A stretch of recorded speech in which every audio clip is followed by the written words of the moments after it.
indivisible, and justice for all. In lieu of prayer this morning, I would like to ask the members of the board and the attendees to give a moment of silence for the former Will County Executive, Lawrence M. Walsh.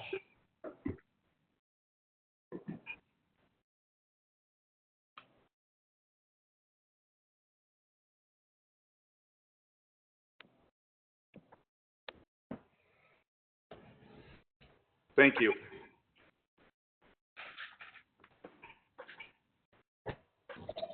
Thank you, Joe. We have the roll, please. Ferry. Here. Frizzle. Here. Newquist. Here. Ogala. Cook. Here. Mustis. Here. Rice. Here. Tyson. Here. Harris. Here. Trainier. Trainier. I'm here. Fritz. Mueller. Here. Gould. Here. Van Dyne. Here. Balich. Here. Brooks. Brooks.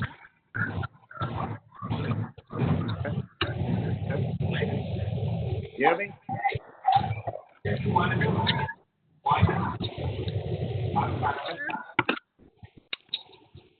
you say Parker? Yeah. Here.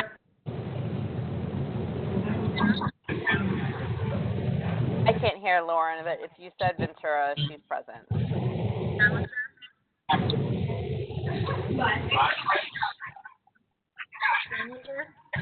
Here. Markham. I'm here, but I can barely hear you, so everybody needs to mute themselves. It's really hard to hear. So make sure you are on mute. Berkowitz. Here. Cowan. Here. Weigel. Here. Crolitis. I'm here. 23 present. Lauren, we do have Gretchen is here. Okay.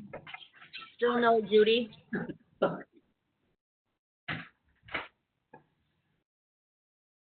We still don't have Judy. Is No, that I don't see Judy. 24 present. 24 present, 1 absent. Okay, we have a quorum. Motion to place on file certificate of publication. Manello. Second. Second, Ferry. The roll call, please. Ferry. Yes. Frizzle. Yes. Newquist. Yes. Cook. Yes. Mustis. Yes. Rice. Yes. Tyson. Yes. Harris. Yes. Trainier. Yes. Fritz.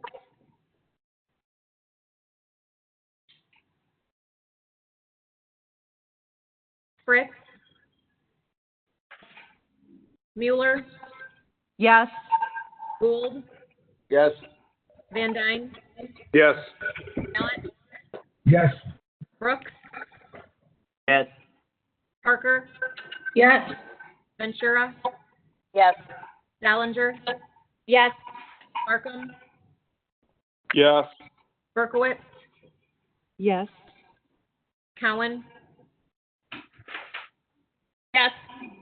Manello. Yes. Weigel. Yes. Crolitis. Yes. 23 affirmative. Thank you. We have the approval of minutes from our last board meeting. Eustace to approve. Second, Harris. Previous roll, Mueller. Second, Brooke. All those in favor? Aye. Aye. Aye. Aye. Any opposed? Motion carries. Madam Clerk, would you acknowledge our media and elected officials? Yes, so on the screen and on the list here, I have Auditor Duffy Blackburn present today, Circuit Clerk Andrea Lynn Chasteen, County Clerk Lauren Staley Berry, County Executive Denice Winfrey, Recorder of Deeds Karen Stuckel, State Senator Jennifer Bertino Terrence. If I missed anybody, I apologize. I didn't get you on the screen. Treasurer Tim is here. Perfect. Treasurer Tim Brophy is also present. Thanks, Tim. From the media, Nick Ryer from the Farmers Weekly Review and Alex Ortiz from the Herald News. Thank you. Okay, we have honorary resolutions and proclamations. First up, we have the resolution for our County Executive, Larry Walsh. I believe, Jim, you're doing that? Yes. Okay, a proclamation in honor of memory of Lawrence M. Walsh. Whereas it is the desire of the Will County Board and Will County Executive to express their sympathy to the family of the Lawrence Larry M. Walsh, who passed away on June 3rd, 2020, and to pay tribute to the outstanding service rendered by Larry to the people of Will County. Whereas Larry was a lifelong resident of Will County, and on November 29th, 1969, he married Irene Quigley, where they raised 6 children on their farm in Elwood. And whereas Larry Walsh began public service in 1970 as a member of the Elwood School Board, he continued public service as Jackson Township Supervisor, Will County Board Member, Illinois State Senator, and Will County Executive. And whereas his mission as a public servant has been to better the lives of the people who live and work in his community, bring a voice to disability issues, senior services, preservation, and agricultural concerns, and always looking to improve the quality of life. And whereas Larry was an active and dedicated member of the Will County community as he served on the following boards: Will County Center for Economic Development, Will County Governmental League, Will County Farm Bureau, Joliet Chamber of Commerce, Joliet City Center Partnership, Joliet Owners and Manager Association, Chicago Metropolitan Agency on Planning, the Joliet Exchange Club, Elwood Lions, Friends of Hospice, and many local chambers of commerce. He passionately contributed to Morning Star Mission, Make-A-Wish Foundation, Boy Scouts of America, Cornerstone, and others.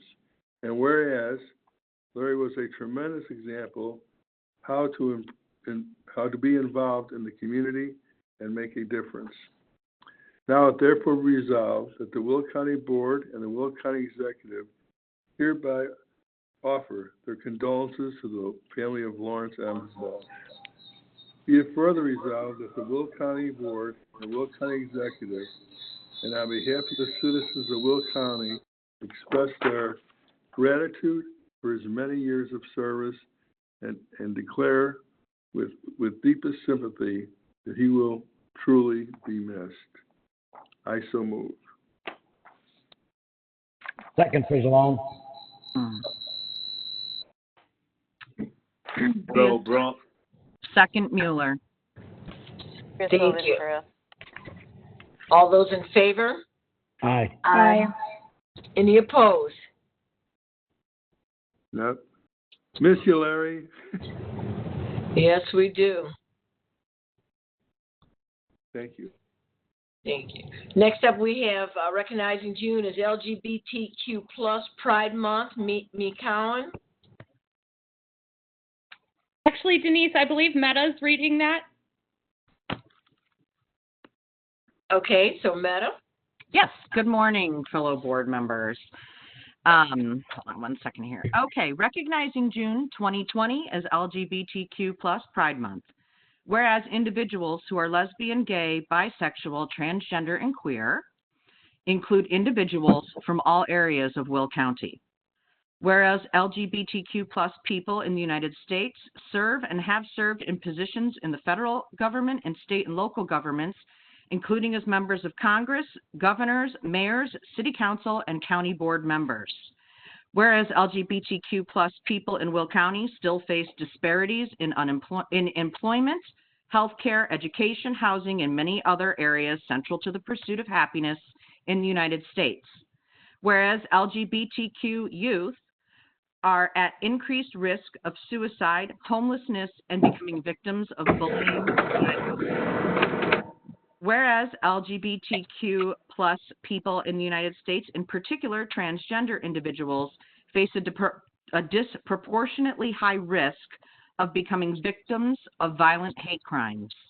Whereas the demonstrators who protested on June 28, 1969, following a law enforcement raid of the Stonewall Inn, an LGBTQ plus club in New York City, are pioneers of the LGBTQ plus movement for equality.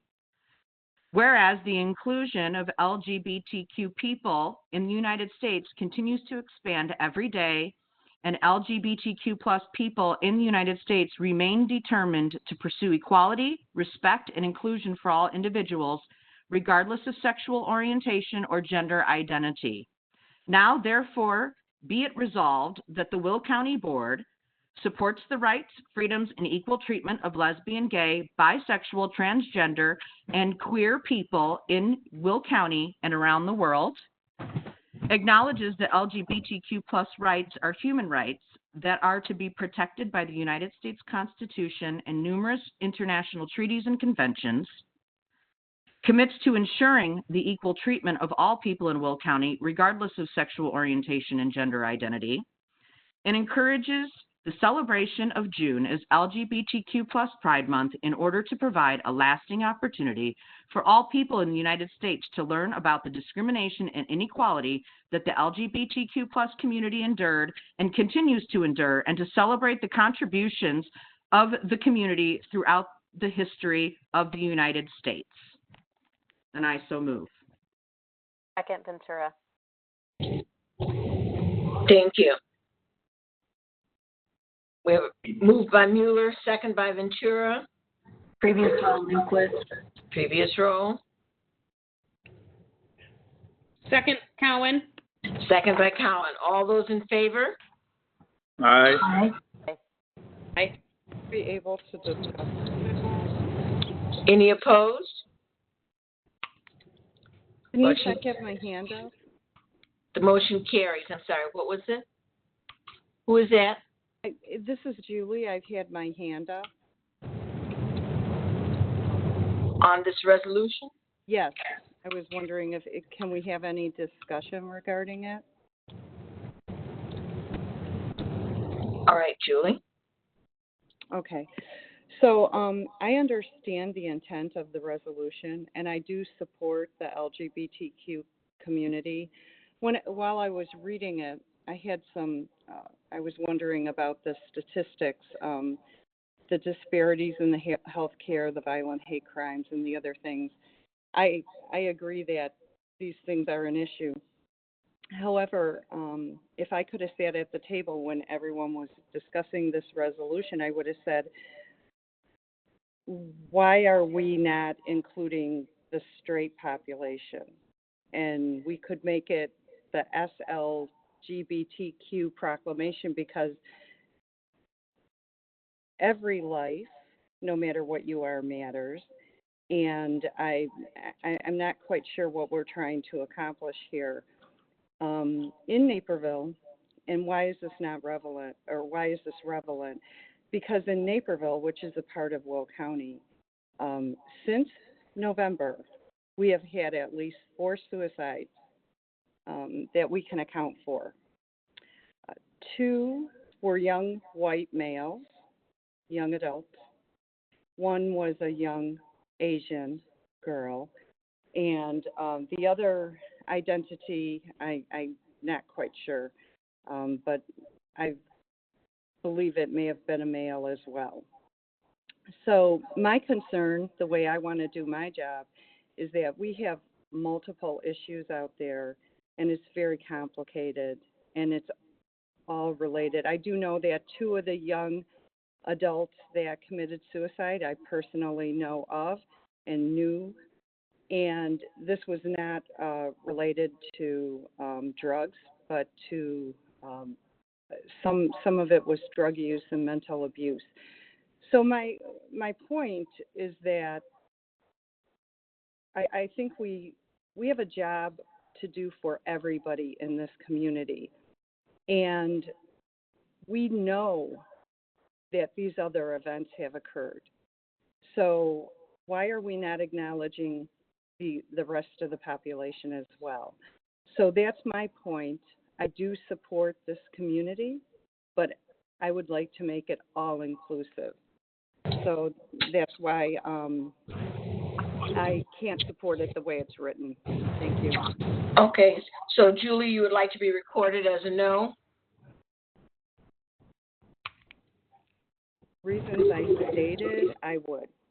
Okay, thank you. And Denise, this is Frizzle. I'll be an abstention based on what Julie said. Okay. Denise, this is Judy. I finally got all connected. Sorry I was late. I will also be a no for similar reasons, including the fact that we need to get back to county board issues, and we are all on social issues, and that seems to be the drive, and it just continues to drive a wedge between all of us, and as Julie stated, it drives a wedge between the entire community, so that's why I'll be a no. Thank you. Okay, so Madam Clerk, do you have, hold on a minute. Madam Clerk, do you have those as no's? Steve Ballard also. You might as well do a roll call. I'm just going to do a roll call, Denise. It'll be easier. Thank you. Ferry? Yes. Malone? Abstain. Newquist? Yes. Ogala? No. Cook? Yes. Mustis? I'll abstain. Rice? Yes. Tyson? Yes. Harris? Abstain. Trainier? Yes. Fritz? Abstain. Mueller? Yes. Gould? Yes. Van Dyne? Yes. Balich? No. Brooks? Yes. Parker? Yes. Ventura? Yes. Ballinger? Yes. Markham? Yes. Berkowitz? Abstain. Cowan? Yes. Tominello? Abstain. Weigel? Yes. Krolitis? Abstain.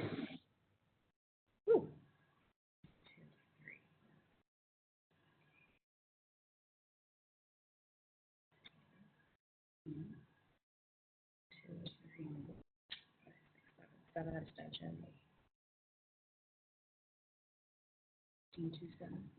16 affirmative, 2 negative, and 7 abstentions.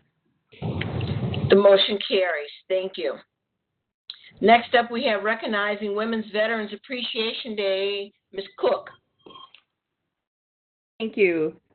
As a female veteran, I recently found out that this year was the second female or Women's Veterans Day, and so I'm really thrilled to read this into the record for our county. Proclamation Recognizing Women Veterans Appreciation Day. whereas throughout all periods in history of the United States, women have proudly served the United States to secure and preserve freedom and liberty for the people of the United States and our allies. And whereas women have formally been a part of the United States Armed Forces since the establishment of the Army Nurse Corps in 1901, but have informally served since the inception of the United States military. And whereas women have served honorably and with valor, including disguised as male soldiers during the American Revolution and Civil War, as nurses during World War I and World War II, and as combat helicopter pilots in Afghanistan. And whereas, as of June 12, 2019, when the United States Senate declared the first Women Veterans Appreciation Day, women constituted approximately 15% of the United States Armed Forces personnel on active duty, and nearly 21% of personnel in the National Guard and Reserves. And whereas in 2020, the population of women veterans is expected to reach 2 million, and women veterans constitute 10% of the total veteran population, and currently constitute 7% of the veteran population in Will County. And whereas the United States, including Will County, is proud of and appreciates the service of all women veterans who have demonstrated great skill, sacrifice, and commitment to defending the principles upon which the United States was founded, and which the United States continues to uphold. And whereas by designating June 12, 2020 as Women Veterans Appreciation Day, Will County can highlight the growing presence of women in the Armed Forces and National Guard, and pay respect to women veterans for their unique stories and their dutiful military service. Now, therefore, be it resolved that the Will County Board and Will County Executive declare June 12, 2020 as Women Veterans Appreciation Day in Will County to recognize the service and sacrifices of women veterans who have served valiantly on behalf of the United States. Dated this 18th day of June, 2020, and I so move. Moved by Cook, Second. second by Frizzle. Previous row, Ventura. Second, Tuminello. Second to Manella. Madam Clerk, call the roll, please. Barry? Barry? Yes. Frizzle? Yes. Request? Ogala? Yes. Cook? Yes. Mustis? Yep, big yes. Rice? Another big yes. Tyson? Yes. Harris? Yes. Trainier?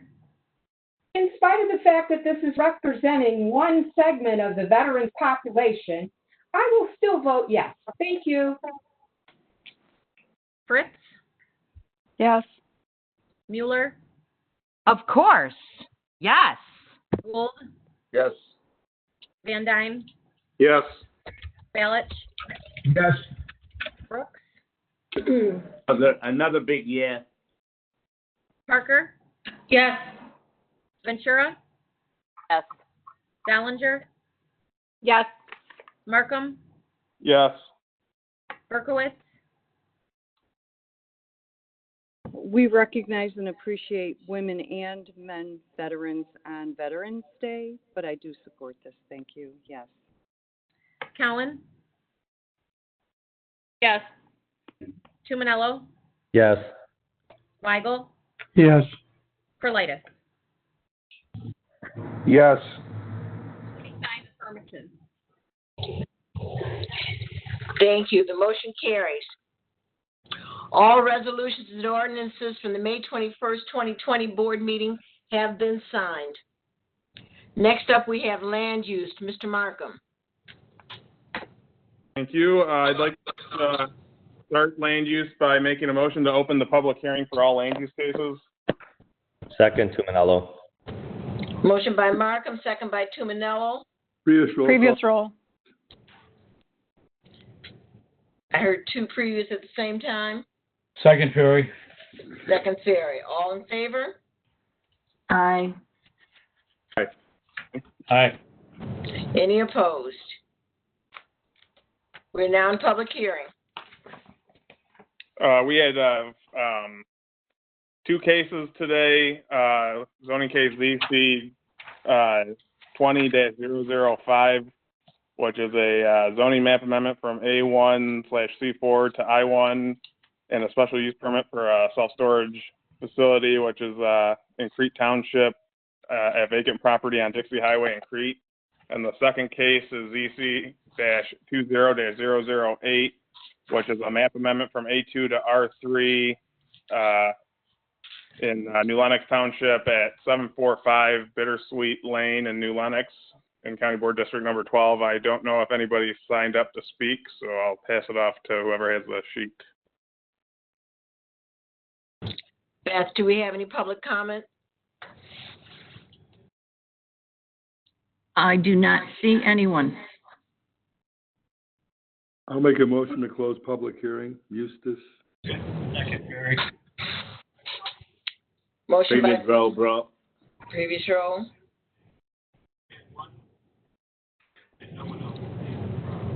Van Dyne, second. Okay. Motion to close public hearing. All those in favor? Aye. Aye. Any opposed? Public hearing is closed. Mr. Markham, continue. All right, so first up, our first case is zoning case ZC-20-005, which is a zoning map amendment from A1/C4 to I1, and a special use permit for a self-service facility, commonly known as vacant property on Dixie Highway, Crete, Illinois, County Board District number 1. The first motion will be to approve the zoning map amendment from A1/C4 to I1. Planning zoning voted 6-0 to approve. Land use and development voted 6-0 with one abstention to approve. So I'll make a motion to approve the zoning map amendment. Move by Markham. Second by Ferry.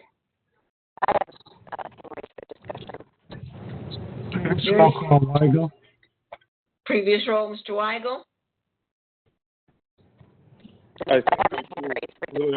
Rachel was trying to say something. Sorry. There is a question or discussion?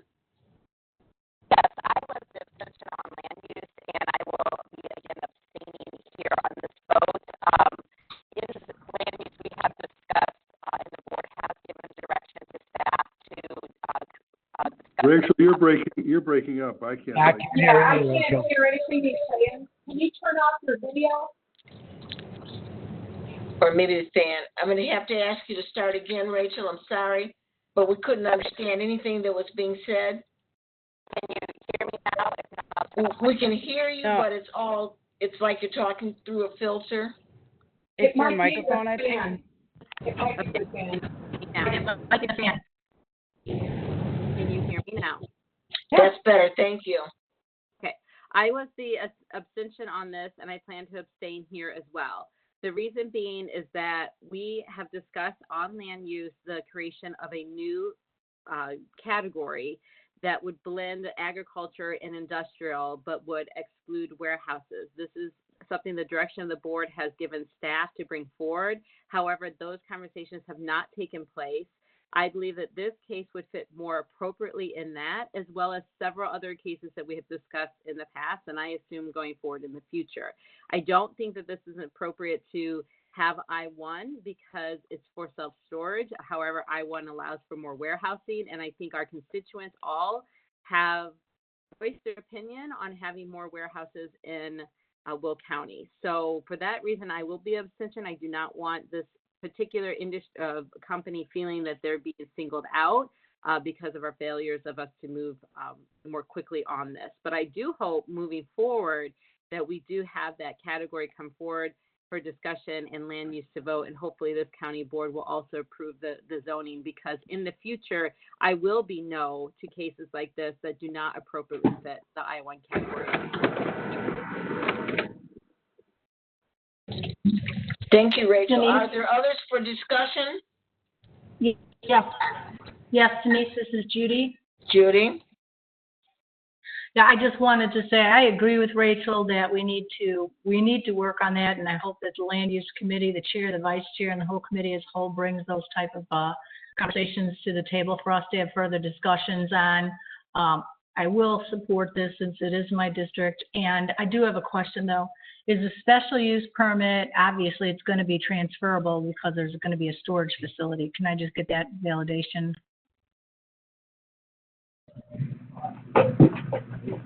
Madam Chairman, this is Janine Farrell with the Will County Land Use Department. Okay, Janine. So yes, the special use permit will be transferable. Thank you. Is there any other discussion?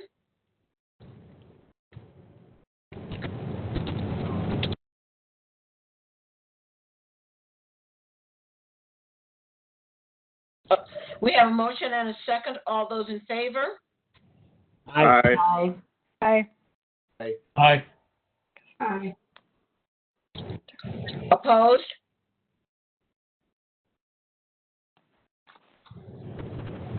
Alice abstain. Got it. Okay. One abstention. The motion passes. Mr. All right. Markham? Really quick, we are moving forward with the things that Rachel had discussed. So that will be coming before us in the next couple of months. The next thing we have is for the same case, ZC-20-005 is the special use permit for a self-service storage facility with two conditions. PZC voted 6-0 to approve. Land Use and Development voted 6-0 with one abstention to approve, and I'll make a motion to approve the special use. Second, Frizzle. Motion by Markham, second by Frizzle. Previous roll, Previous roll, Gould. Previous Second, roll. Bro. Second. All those in favor? Aye. Aye. Opposed? The motion carries. Rachel, how are you voting on this? Please keep me as an abstain. Thank you.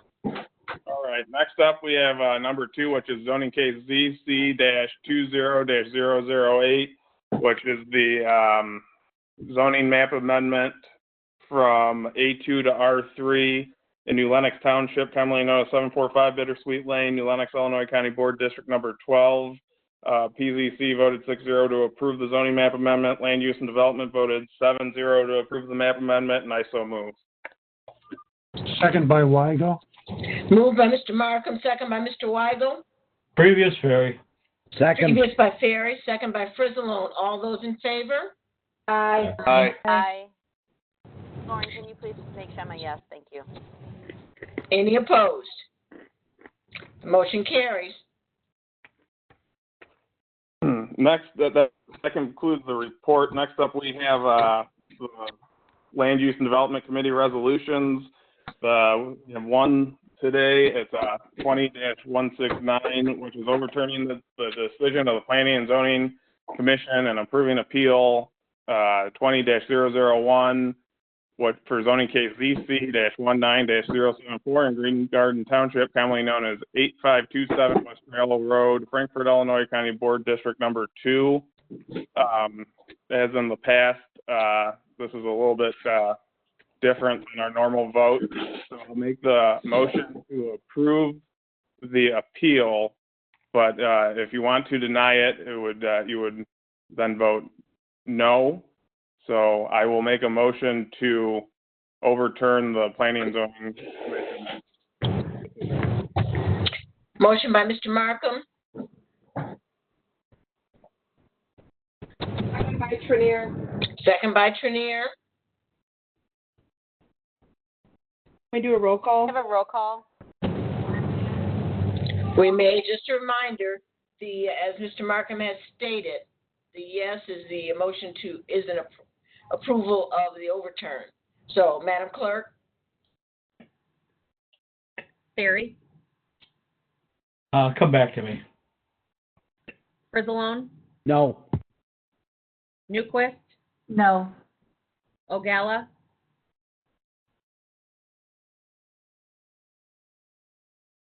Ogalla? Cook? No. Mustis? No. Rice? No. Tyson? No. Harris? No. Trainier, No. Britt, No. Mueller, No. Gould, No. Van Dyne, No. Balich, No. Brooks, No. Parker, No. Ventura, No. Ballinger, No. Markham, No. Berkowitz, No. Cowan, No. Tuminello, No. Weigel, No. Perlitis, No. Ferry. No. Hey, Lauren, I'm back. Okay, My Judy. Yeah, sorry, my internet dropped. I'll be a no. Thank you. Thank you. 0 affirmative, 25 negative. Thank you. Okay. The motion passes. Or the motion is, I'm sorry, the motion is defeated. Sorry. That concludes everything for land use. Our next Land Use and Development Committee meeting is scheduled for July 14th at 10:30. Thank you, Mr. Markham. Next up, we have Finance, Mr. Harris. Good morning, County Executive Winfrey. Good morning, fellow county board members and all in attendance. The first item on the agenda of Finance Committee is the monthly report to be placed on file. I have two reports to place on file. The first is a report from the Illinois Department of Revenue showing sales tax remitted to Will County for the month of March 2020 to be $1,468,605.81. The RTA tax received is $1,795,163.15. That's a total of $3,263,768.96. The next report is a Will County monthly treasury report dated April 30th, 2020 from the Will County Treasurer Tim Brophy. I so move. Second, Frizzle. And Motion. I'm sorry. Motion by Mr. Harris, second by Mr. Mustis. Is there any discussion? Previous roll by Brooks. Brooks. Don't we need a clean roll call? Denise, I have a question. Sure. Mr. Frizzle. Yeah, Ken, did you take a look at last March? Because obviously this is the first month we're showing receipts for when things started shutting down. I was just curious. I didn't get a chance to look. If you know what last year March was, I think we were closer to 4 million. Mike, I can get that information to you. As you know, I sent out a report. I had the staff send out a report regarding the sales that had graphs. And This report is the Treasurer's report. I think when Karen posts her numbers, she has to wait for official numbers to come through, but I'll make sure I get that report out. Yeah, because we should start comparing now so we can kind of see last year to this year for the next couple months and know what we're down. Yeah, so that's ready to get that information out, so I'll definitely follow up on that. Thanks, Ken. You're welcome. Hand up, Eustace. You had a question, Mr. Mustis? Yes, thank you. Go ahead. More of a statement. I think that you can look at month to month, I believe, numbers, but I don't know if that's what will serve us best, Mike, because we've now seen the report of last month that retail sales were up 17.5%. So even though I think we might see a little down, I think you're going to see bounce backs in other months. So I think we're probably going to have to look at least a 3 or 4 month period to really know the effect. So looking at 1 month, I don't think is going to tell us the story. Not that we shouldn't look at it, but we shouldn't necessarily make judgment of the revenue based on that month. That's all I wanted to say. I think that it's going to be not as bad as we may have originally thought, because people are spending money. So, and hopefully it's not all online, and we're getting our share of the taxes of online sales, which is another issue. and whether we're receiving our tax revenue on online sales. I know the state's collecting, but I'm not sure we're getting in very much of that revenue. So, which is an issue I think we need to continue to discuss and take up. That's all. Thanks. Is there other discussion? Yes. Who was that, Ray? No, it's Don. Don, okay, go ahead. Can you hear me, Denise? Yes, I could. I wasn't sure whose voice it was. Oh, go okay. ahead. No, I mean, over the course of a year, the sales tax number that Ken read is down. Generally, we're between about 1.7 and sometimes, meaning a month or two, even as much as 2 million. As far as the RTA money goes, though, that's really not much of a variance from, what we'll see over the course of the year. They're both down, but the sales tax is down far more.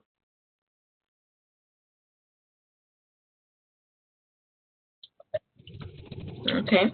Any others for comments? Yes, I have a question, Denise. This is Judy. Go ahead. I was wondering, I didn't hear everything. I had to step away. Somebody came to my door, but do we know how much money we've received from cannabis sales? Do we have that recorded anywhere?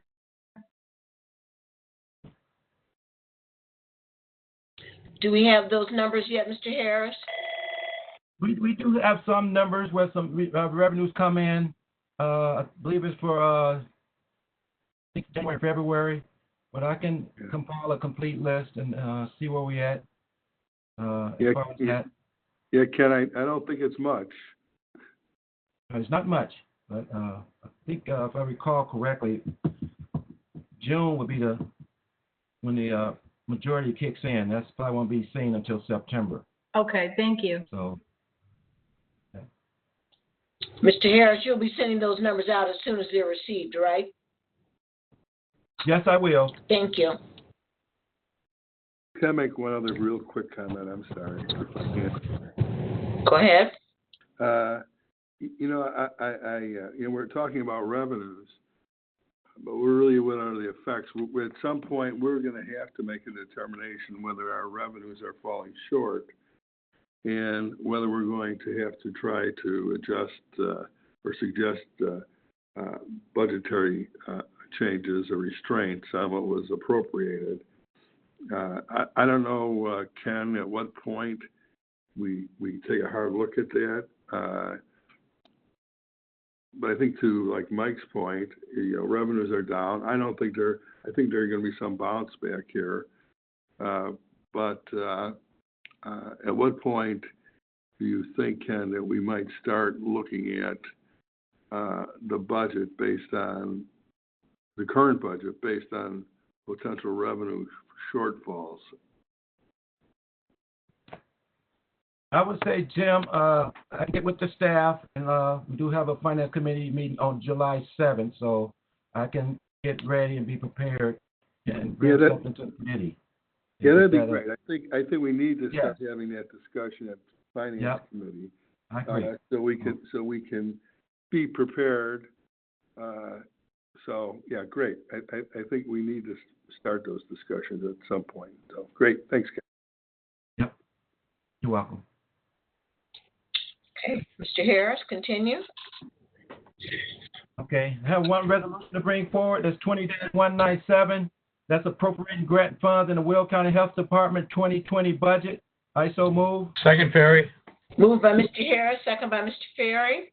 Previous law for loan. We need a Second, Ballinger. We need a roll call from the previous vote. The previous vote was 25 negative, so we need a clean roll call. Roll call. Okay. Go ahead, Madam Clerk. Ferry, Yes. Frizzle, Yes. Newquist, Yes. Ogalla, Yes. Cook, Yes. Mustis, Yes. Rice, Yes.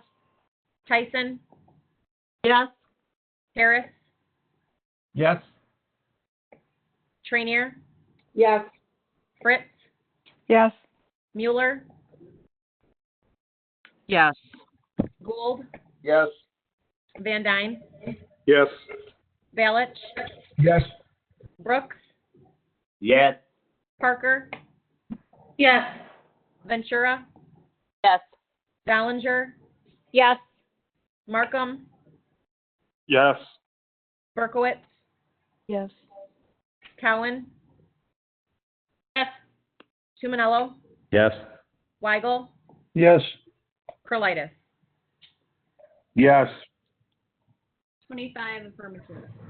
25 affirmative. Thank you. The motion passes. Mr. Harris? Yes, thanks for all the concerns of the items we need to start considering and start maybe being more aggressive. So with that being said, our next Finance Committee meeting is scheduled for July 7, 2020, 10 a.m. I'm hoping that it will be in person, but time will tell. This WebEx is good, but I think we need to start getting in person. But so that concludes my report. Thank you. Next up, we have Public Works and Transportation, Mr. Van Dyne. Thank you, County Executive Winfrey. Starting with number 1, 20-198, confirming award of contract to Van Mack Electric, $229,768 for Briggs Street, County Highway 54 at Mills Road, intersection traffic signal, County Board District 8, and I so move. Second by Gould. Moved by Mr. Van Dyne, second by Mr. Gould. Previous roll. Brooks. Second, Brooks. Previous roll, Brooks, second by Mr. Frizzle. All those in favor? Aye. Aye. Aye. Any opposed? The motion carries. 20-199, confirming award of contract to deconstruction, $299,634.48, 191st Street from 80th Avenue to Harlem Avenue, overlay, County Board District number 2, and I so move.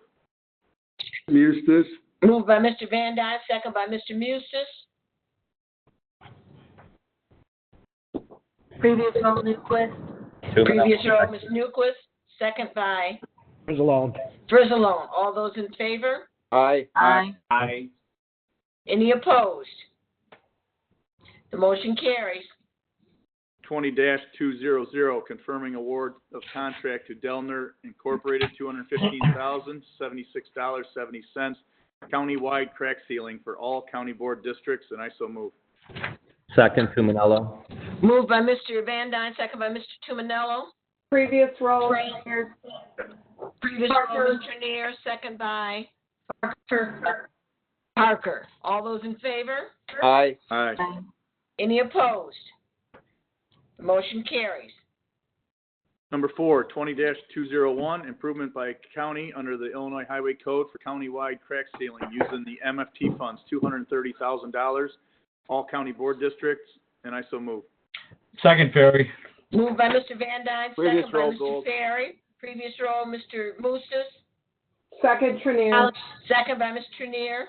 Is there a question? All those in favor?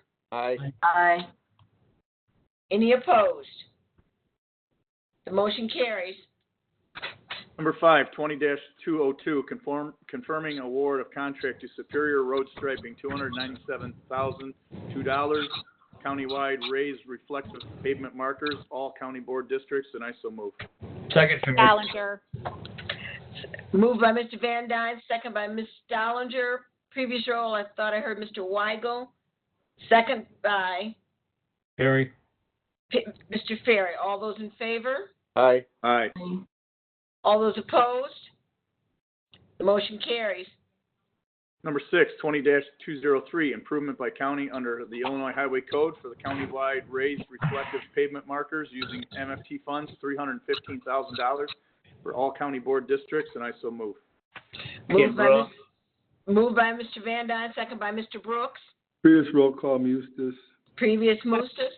Second, Berkowitz. Second Berkowitz. All those in favor? Aye. Aye. Opposed?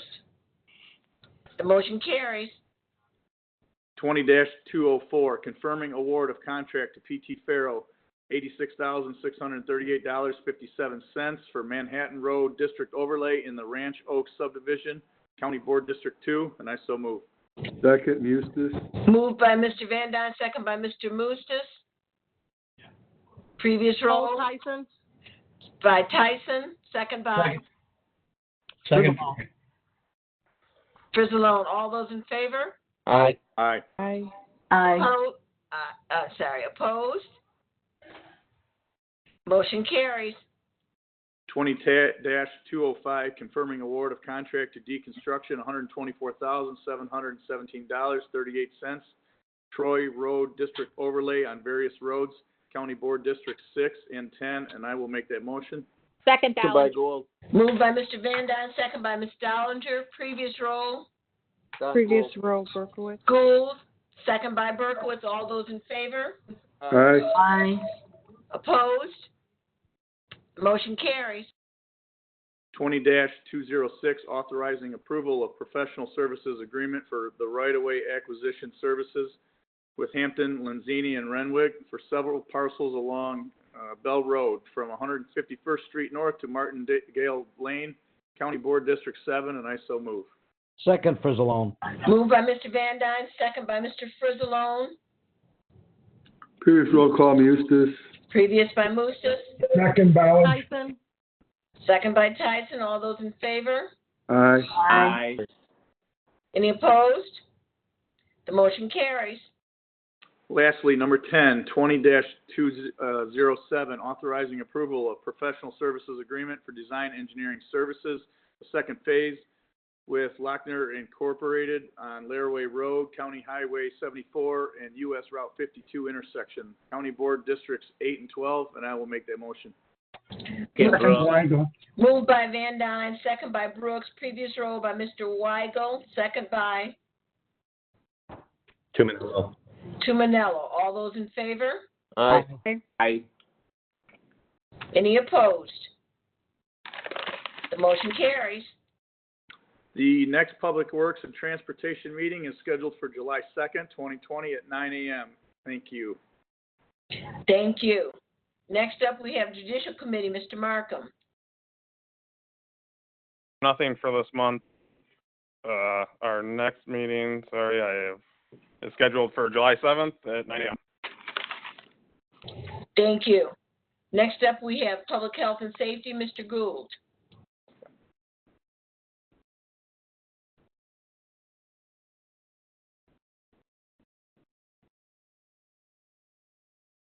Good morning, Executive Winfrey. Good morning, Don. Okay, great. We met for our June meeting. We received updates from the directors of the Health Department, from Sunny Hill Nursing Home, and from Dr. Kathleen Burke. Good discussion ensued. Unfortunately, I might mention with respect to the opioid update, during this pandemic, the deaths as of late have increased. Vice Chair Beth Rice and I will be meeting with Dr. Burke to discuss this in greater detail and hopefully get into this issue a little bit more of the opioid crisis at the same time as this pandemic. Executive Winfrey, if you don't mind, could I perhaps yield to Vice Chair Rice for a moment? Please do. Thank you. Okay, thank you, Don. I just wanted to report that there currently is no committee of the whole for the purpose of understanding the Board of Health composition and direction. But Don as Chair of Public Health and I as Vice Chair will be in discussion going forward regarding the best path for the county board members to understand the vital role the Board of Health plays in Will County's current health needs. We know that the Board of Health members are responsible for ensuring the 10 essential services of public health are performed in Will County communities. And with our challenging and changing health needs, it's a timely time for us all to engage on this topic. So after further discussion, details will be forthcoming. Thank you. Thank you, Vice Chair Rice. I'll just add that July 2nd, there is intended to be a committee of the whole that would include the update overview of Public Health Department. Denise, I have my hand. Okay, go ahead, Mr. Wisters. You know, Denise, I don't know if you were on that call, Large Urban County Caucus call yesterday with NACO. I was. Okay, so so you'll know what I'm bringing up then. I have sent that ahead to my chief of staff. Yeah.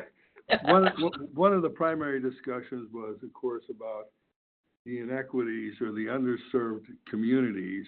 And of course, there's been some counties have been passing resolutions to reflect that and coming up with action programs.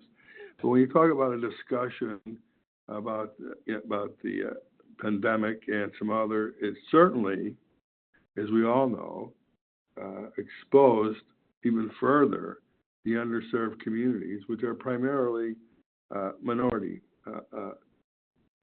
districts that we have, or minority communities, I should say.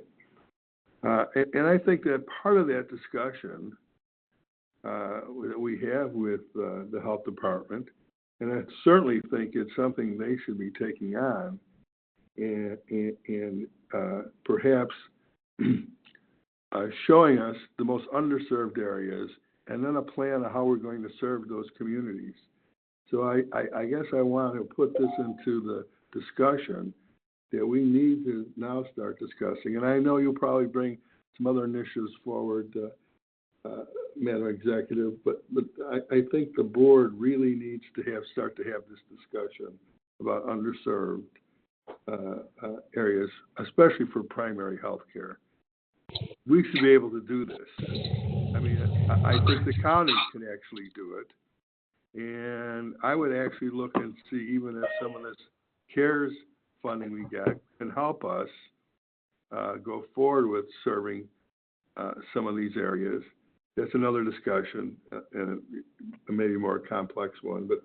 But we need to, as a county, we are responsible for the health of our community. More so, no municipalities don't take on that role. Townships don't take on that role. And I guess you can say states somewhat take on the role, but that's primarily through funding. You know, we have one federal funded healthcare facility that's run by the county. We have another one that's run by Aunt Martha's.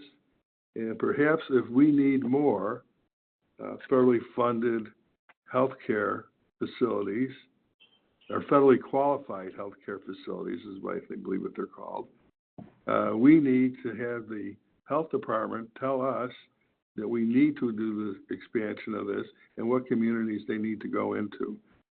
Remember, transportation also becomes a big issue here to get sometimes to healthcare facilities for some of our folks. So I guess I feel I'm on the soapbox. I need to get off the soapbox so I can go on. But certainly, this needs to be this needs to be one of the core discussions to talk about public health going forward. Thanks, Denise. And you're welcome. And it is an absolutely appropriate soapbox to be on. I'm on the same one. As a matter of fact, I sent the information from yesterday's meeting over to Sue Olenek for exactly the reasons that you've outlined. I've also sent that to Nick Palmer, Chief of Staff, because we do need to do something in Will County. And what Jim is referring to is a number of counties, Franklin County being one of the most outspoken, which is Columbus, Ohio, has put together a declaration about racism and what those impacts are from a health standpoint, a housing standpoint, and especially from a health care standpoint. So I'm asking, and Jim is asking the same thing, is that we begin to look at that here in Will County, what those impacts are, and begin to mitigate that. As a county, that's our responsibility, and we need to do better than we have done.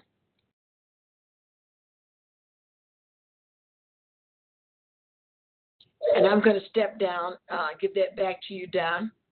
Public health. Okay. Thank you, Denise. My hand raised for discussion here as well. Who is that? Ventura, but there were some other hands raised as well, so I'm not sure if it's on or you can see those. Okay. So, go ahead, Rachel. Okay, first, thank you, Jim Eustace and Denise Winfrey, for bringing that to our attention. I absolutely agree. This was definitely in the spirit of when I asked last month for us to table some of those appointments so that we could have this discussion. Since then, Sue Olenek did email us a document talking about what the Board of Health is to make up. And this, I would encourage everyone to read this email in PDF before we meet. I do think there are some things that this board could maybe give some direction to the Board of Health. So specifically, it talks about the three categories: assessment, policy development, and assurance.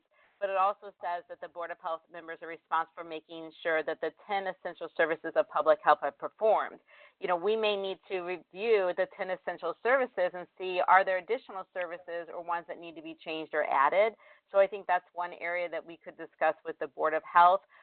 But then to the point about the assessment, policy development, assurances, you know, when it comes to the assurance category, it says this includes the enforcement of laws concerning public health, linking the public to the care that they need, assuring a competent workforce within the health department, and evaluating the health department's overall quality of the work on a regular basis. Obviously, with COVID, the fact of linking the public to the care they need, that is a new issue that has come up, and then I do think that that should be addressed. And I don't know if the Health Board is addressing some of these things. I did sit on the call yesterday, but I think that this is an area that we could review as well and see, are we providing the current needs of today of what people need? And so that is why I was hoping to have this committee of the whole, to have these discussions. I look forward to having that before, you know, continuing to just appoint members to the board, especially if the board needs to the Board of Health needs to take a different direction. Thank you. Thank you. Are there other comments? Yes, this is Beth Wright. Go ahead. Okay, I have two comments. First of all, when I went earlier in the day to look at the committee of the whole on our meeting agenda, or software, I'm sorry, I did not see it scheduled, so I am just requesting of staff that we get it on there as soon as possible or receive an email confirming it, as I really want to be part of this discussion and be able to arrange my work schedule.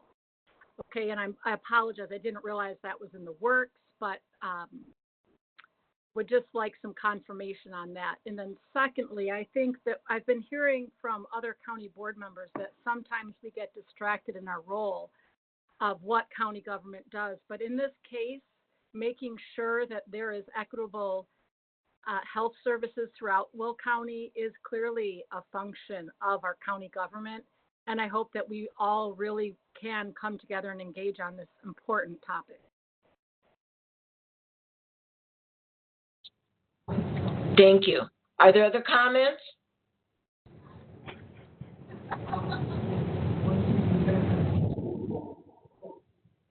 Okay, Mr. Gould.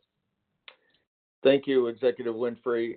I might mention, just on general principle, following up Jim Mustis's comment, that, of course, a community health center was built in 2005.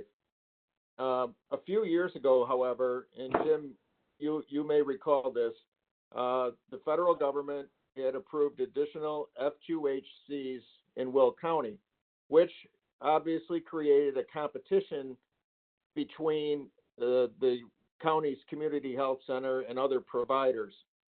And what they did at the time, and obviously more efforts are needed, but what they did at the time was to focus on certain zip codes within those communities to try to either retain the patients that they had or expand the number of patients that they had.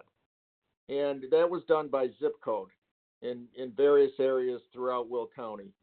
So there has been some outreach, some effort done at that point in time. But I understand where you're going, but I just thought a little history might be proper. Our next meeting is July the 1st at 9:30 a.m. Thank you. Denise, can I make one more comment? Thank you, Don. Jim? Yeah, Don, I do remember that very well, and the discussion, and whether we were going to expand the county's system or whether there was going to be other providers. And of course, other providers were actually was Aunt Martha's, and we did wind up supporting that to create an additional federally qualified healthcare center. And our federal healthcare, our center was not dealing with mental health. The Aunt Martha's did deal with mental health, so we thought that was a good addition. Don't misunderstand me. What I'm saying is we need to evaluate what the need is. And I'm not suggesting that the health department and the county hasn't made some attempts or made some improvements or haven't supported additional facilities. But we do need to do an assessment. What is the current need, and are we meeting that? So, you know, I hope that the health department folks and Don and your committee are not taking this criticism. It's we need to evaluate. So, what our current needs are. So, but I do understand that we have made improvements over the years.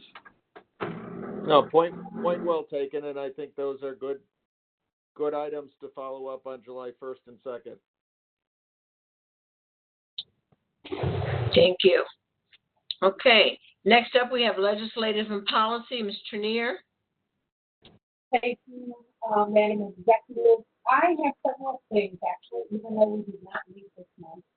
First, I want to mention right off the bat that the Supreme Court just shut down. I'm sorry, Jackie, we're having some trouble with your speaker. We're getting the warbling in there. Not sure why. Can you hear me now? Thank you. That's much better. Thank you. Okay. Just wanted to let everybody know, hot off the press, the Supreme Court just ruled, striking down President Trump's rule on reversing Daca or canceling Daca. So those young people are going to be safe in our community for now. So I thought that was really important. I also wanted to mention the Supreme Court decision earlier this week. It was a landmark civil rights law case protecting gay and transgender workers from workplace discrimination. Very, very important. It goes along with our resolution that was discussed this morning. Gay and lesbian and queer and transgender people are treated differently in many instances than single straight people. Not single, straight people. And if they weren't, then obviously the Supreme Court would not have taken up that case. So I think the resolution was a wonderful addition. As I mentioned, we didn't meet this month. I was thinking we might not have a meeting next month.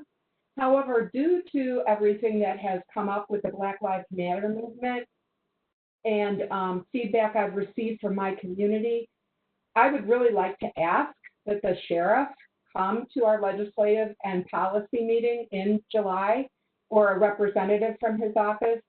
I don't think that our sheriff's department is doing anything wrong. Don't look at it that way, but I do think we should know what the policies are for use of force, and just be aware. Do we use chokeholds and strangleholds? You know, those kinds of things. Do we do a warning before firing a weapon? You know, are we exhausting all other means? Again, I'm not aware of anything in our county, but I think it's important that we all be educated on what the priorities and policies are in our sheriff's department. You know, if you're a person of color, you are far more likely to be shot than you are if you were a white person. And this has been talked about all over in the news. So I think it's important. Jackie? I did, this is Ventura, I did reach out to Tyler last month and asked if he could have maybe the Sheriff's Department come and speak to the Judicial Committee, and I do think that Tyler did reach out to Sheriff Kelly. I don't know if Tyler wants to give an update on if he's heard anything back. I can reach out to him again and really follow up too strongly, so I can follow up. And if possible, Tyler, I mean, if it works, a joint committee meeting would be fine.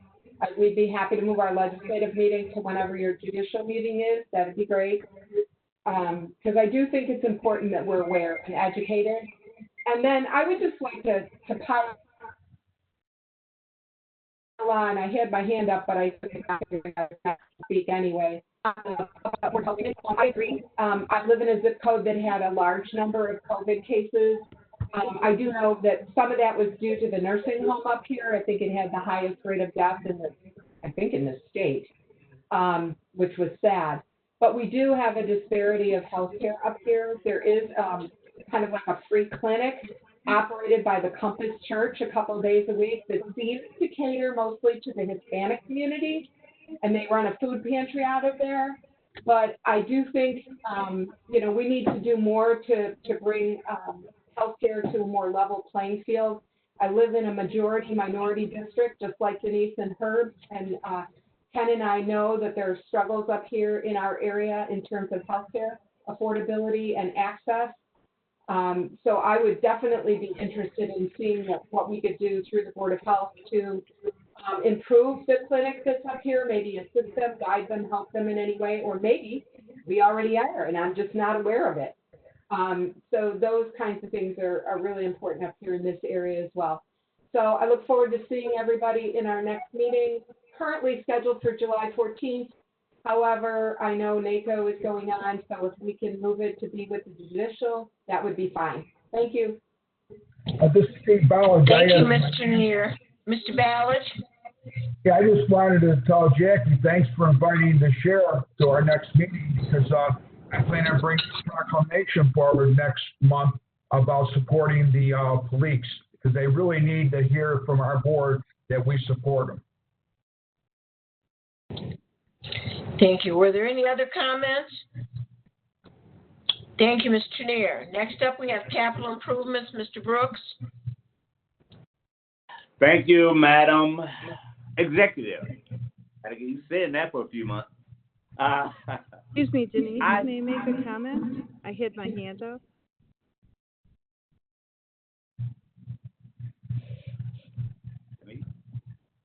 I'm sorry. Denise. Denise. When you speak, if you would identify yourself, please. This is Julie. May I make a comment? On the Legislative and Policy Committee? Yes, please. Okay, hold on, Mr. Brooks. We need to go back. Okay, thank you so much. One thing I wanted to ask if Jackie could share the inquiries she's received, and I don't know if she also forwarded the emails with the concerns to the sheriff, but that would probably be helpful for him to get that feedback. I do know in my email, I've seen a couple of emails supporting the police and also concerns about defunding the police, and they express their desire to make sure that that doesn't happen. I'm assuming those emails were shared to the entire county board. And I'll double check. You'd be assuming incorrectly. They were not emails. These were verbal comments made to me at several rallies. I don't have any way of sharing a verbal comment, but I'll be happy to forward to you the petition letter that was circulated to me. Just send it to everybody. Yes, that would be great. Absolutely. And then, while we're having this conversation, I think that I've also had a couple people, because they're sending emails, they have this concern that there must be some conversation that we are talking about defunding the police. I think we need to address that and, assure the public that that is not happening. Thank you. Thank you, Julie. Other comments for Legislative and Policy Committee? Yeah, I have my hand raised. Who's speaking? This is Ventura. Okay, thank you. Go ahead. I wanted to clarify that when I asked Sheriff Kelly to come talk to the Judicial Committee, it was to just review policies, like Jackie had mentioned, what are some of the policies here and if they need to be changed.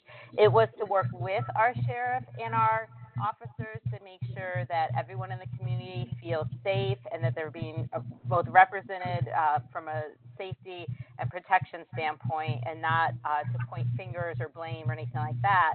But to the point that Julie made, I want to remind this committee that it has been the Republicans in the past who have tried to cut the sheriff's department, especially when members of the Democratic caucus have tried to talk about the fact that we needed officers so that we wouldn't have the high overtime. And it was argued, I believe, by Mike Frizzle that those dollars were not needed, and that was a use of their funding, and that we should cut the sheriff's department. So when it comes to defunding the police or the sheriffs, I'd like to remind people that when it was inconvenient for their budget, they were more than happy to cut it. But the minute we talk about Black Lives Matter and the safety of all people, suddenly there's no end to the funding that we can give to the police and the sheriff. So I'd like to remind this committee that we need to stay consistent in supporting all people and make sure that we have policies that help every one of our constituents and not just a select group. Thank you. Your comments about me are... This is Judy. I'd like to speak. Ms. Ogala? Thank you, Denise. So I would like to let Rachel know that we as a board, prior to her getting on the board, have done everything we can to fund the police department, fund the sheriff's facility, the jail, to the best of our ability with the funds. We've always put more funds to make sure that the overtime got cut. We've never defunded it. We've always done that. Perhaps we didn't agree to increase the sheriff's pay, but we certainly did not ever defund the police. And the thing is, too, you know, we have to make sure that we have the capability to pay for the bills that when the sheriff employees work and people call in and they're on call off sick and there's all this extra overtime, we've been working with the sheriff's department to work on that, and the sheriff's department has worked on that to get those things resolved. And they're also working on making sure we start using our comp time and things like that, so we're paying today's costs and not tomorrow's costs. So we've been working on that for a long time, and I really believe that you are incorrect in stating that the Republican caucus has tried to defund the police, and I would say the entire board has never really voted to do that ever. And I've been on the board. This is my third term, my 7th year. So I would like to just say you're wrong in that, making that statement. Thank you. Thank you, Ms. Ogala. Mr. Frizzle?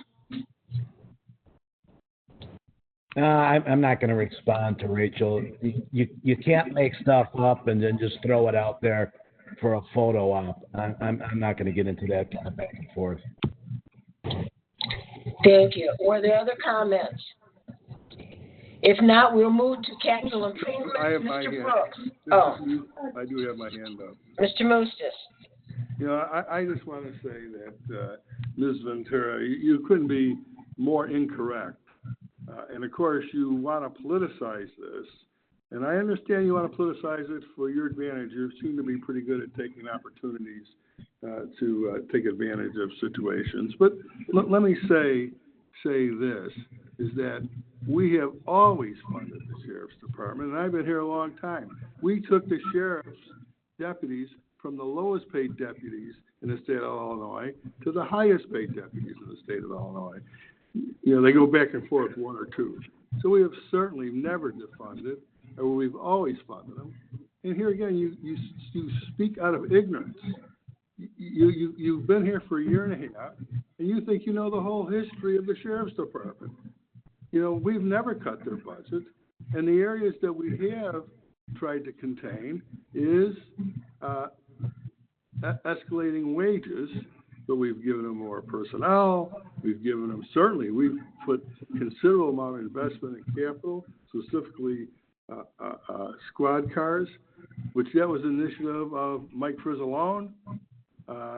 About hundreds of vehicles so they can be safe. So when you speak, you should speak with knowledge, not with ignorance. And I don't mean this as an attack on you, Rachel. It's just like, but get more facts. Just don't try to sensationalize it, and don't immediately politicize it, where you're going to put half of the board on one side, or you on the side, and the other half on the other side. We try to work together to build consensus, to move things forward for the people of Will County, not for a county board. So please be a little more considerate when you talk, or be more knowledgeable when you make statements. Thanks. Ms. Rice, I see your hand. Are you waiting to speak?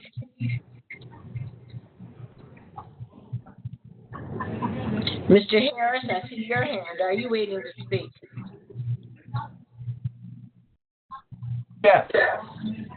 Go ahead, please. I did have a. Yes. Denise, can you hear me? Okay. I did have a conversation a few weeks ago with George Floyd in Minnesota, and maybe suggest reach out to the sheriff, bring somebody forward, maybe through the committee if that was possible. So I did do that. I mean, when we have committees that need agenda items, let's bring stuff forward to at least review it. We owe that to the county of Will, just to make sure that everything is according to their policy. If the policy needs to be changed, then maybe we should look at it and come up with suggestions. I do agree with Judy, and Judy had a conversation also. We came on the board together. We know what we've been through. So I disagree with you also, Rachel, that we got budgets, meetings, we got finance committee. We're going to have to make some tough decisions going forward. So I don't think it's a personal agenda, but I just have to speak and say, yeah, I agree with maybe addressing police brutality is a main issue. And race relation is definitely an issue that needs to be addressed. So I'm available to meet and discuss, but like I said, we got to get the facts out. So I'm sorry I don't agree with you, Rachel. Denise, I do have my hand back up. Okay. Thank you, Mr. Harris. I see Mr. Tuminello's hand. Yes, thank you, Madam Executive. I would have to tend to agree with many of my colleagues. You know, one of the things I think in these very disturbing times and these very troubling times, I think we need to show some unity.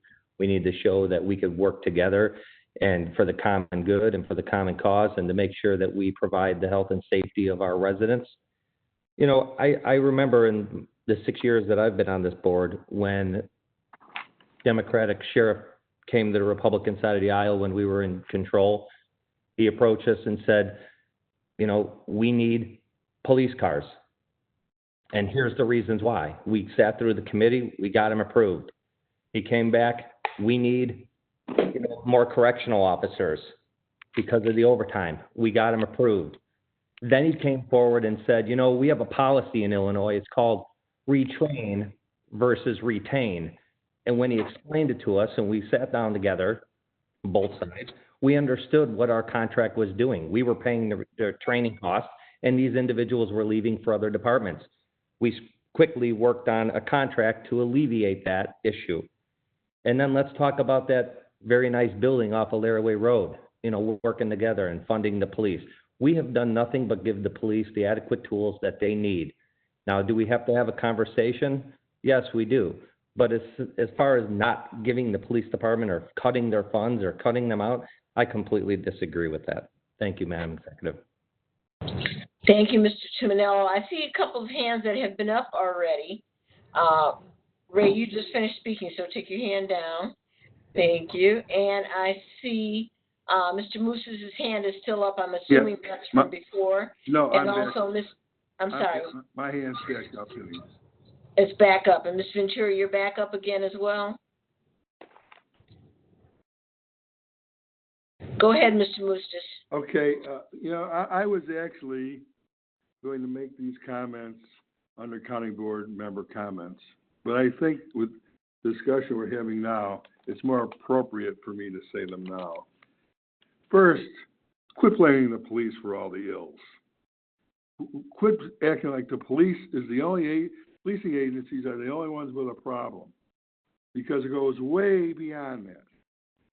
You know, Denise, I got this a little bit off of our meeting yesterday with Luck. It got me thinking.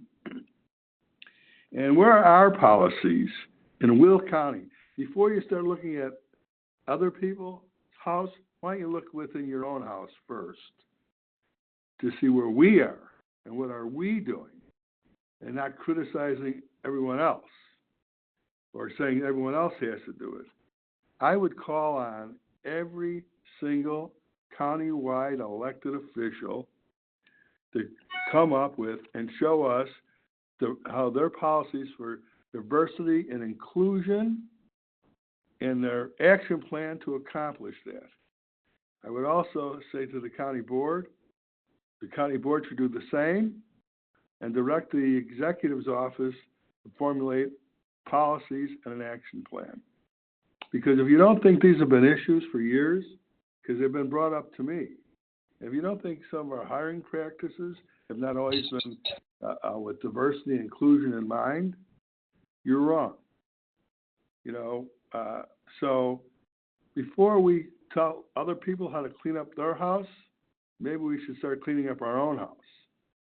So to the whoever the incoming speaker is, as a representative of the entire board and not a caucus, and to both caucus leaders, I call on you to send that message out, work on a policy, or ask the executive's office to work on a policy that we as a county board members can implement in the executive branch of the government. All the others, they have internal control. But we should still call on all elected officials to start coming up with a plan to start leveling this playing field. Because if you think our playing field is level, it's not. And it's not, the policemen deal with the symptoms of our policies very often. And not only our policies, whether it's corporate policy, whether it's public policy, whether it's individuals, they deal with what we create. They don't create it. They may react to it, and maybe some don't always react in the best way. And are there policemen that aren't the best? Believe me, I know. So,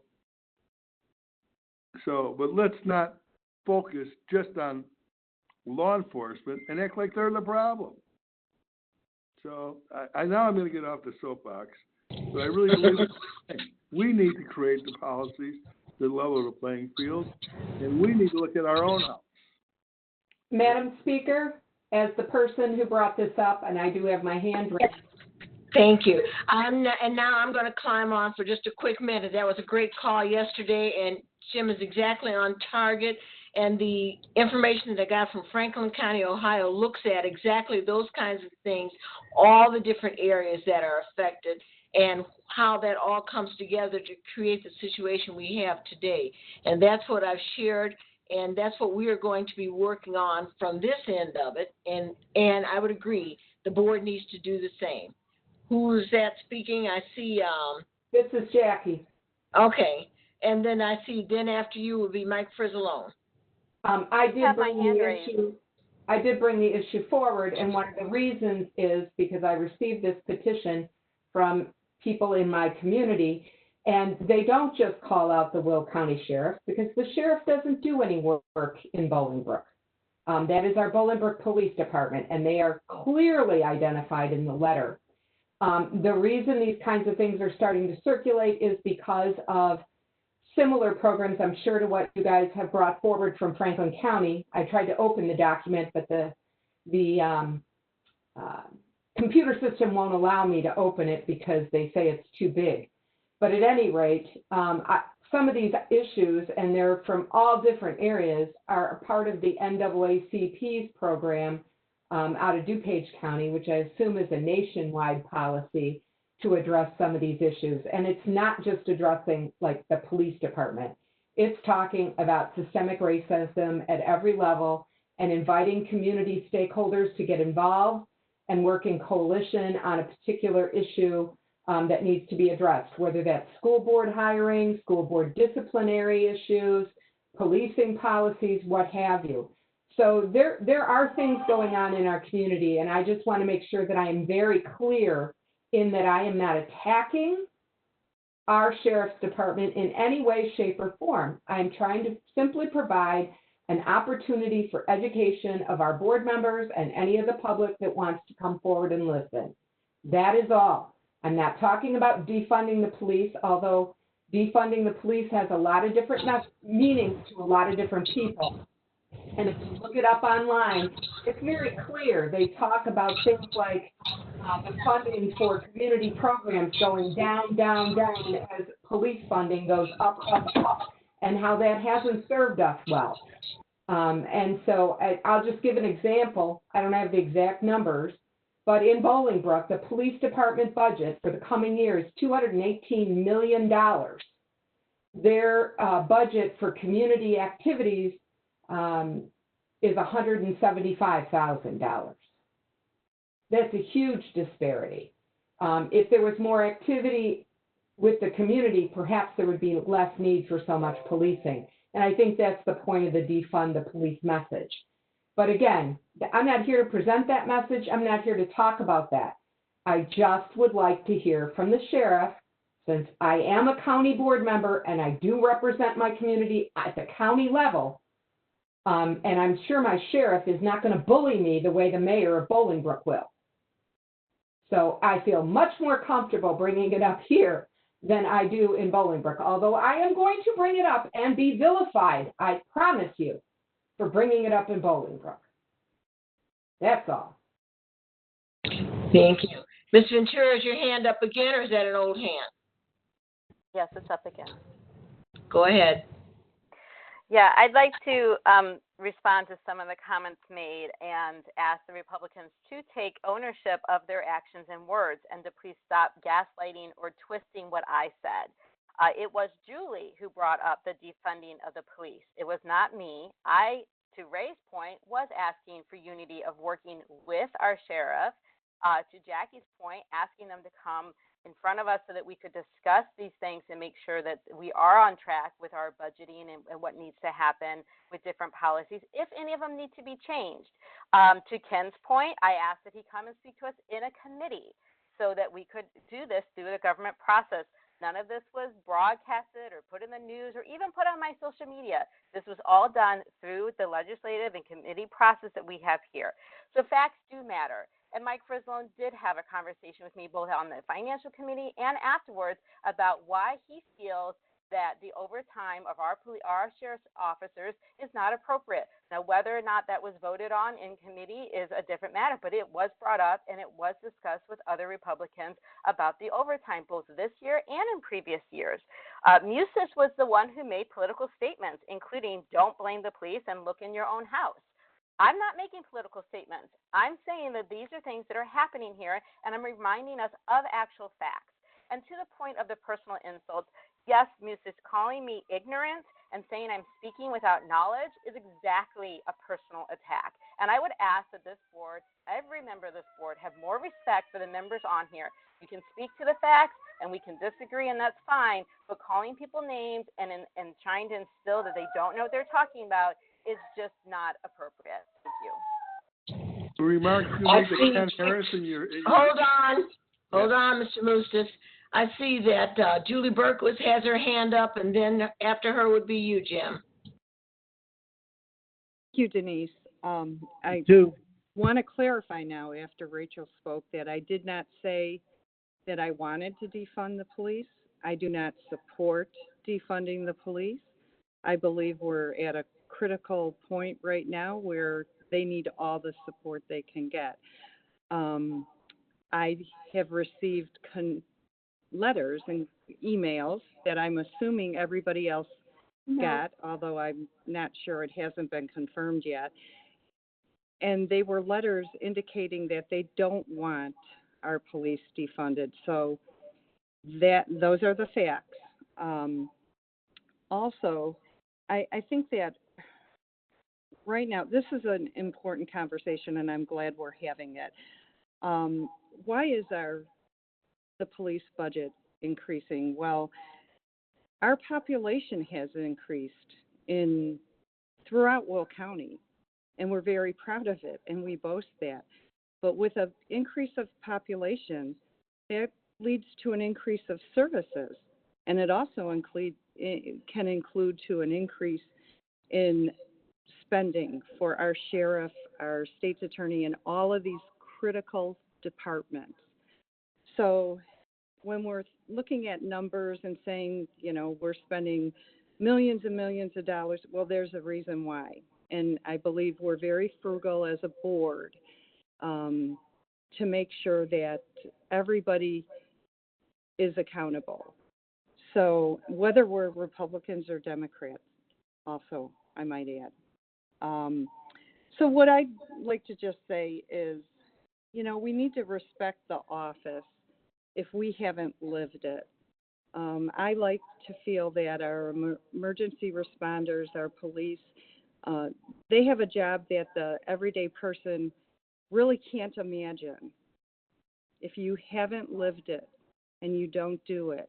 I don't want to sit down and dictate policy to my sheriff, because although I do understand quite a bit because of my family and the experience within my family, but I'm not doing the job every day, and I respect the things that I don't know and I don't understand. And that's why I would not dictate policy. We can have the conversation with them and understand the things we need to know and be supportive. What I'd like to do is ask each one of us to look at how are we behaving? What can we do to support our law enforcement and the other critical things in the county, and to support our community? For example, the rallies came up. Well, I would challenge everybody on the board who is participating or planning a rally. Can we do these rallies in a law and order fashion? Can we do it without incurring expensive police supervision or leading to a riot? I give you that challenge. Let's try it. I had a rally in February. Everyone knows that. We didn't need any police. Nothing. There were no issues. Everybody was law-abiding. We didn't disrupt traffic. We didn't close down streets. We got our point across.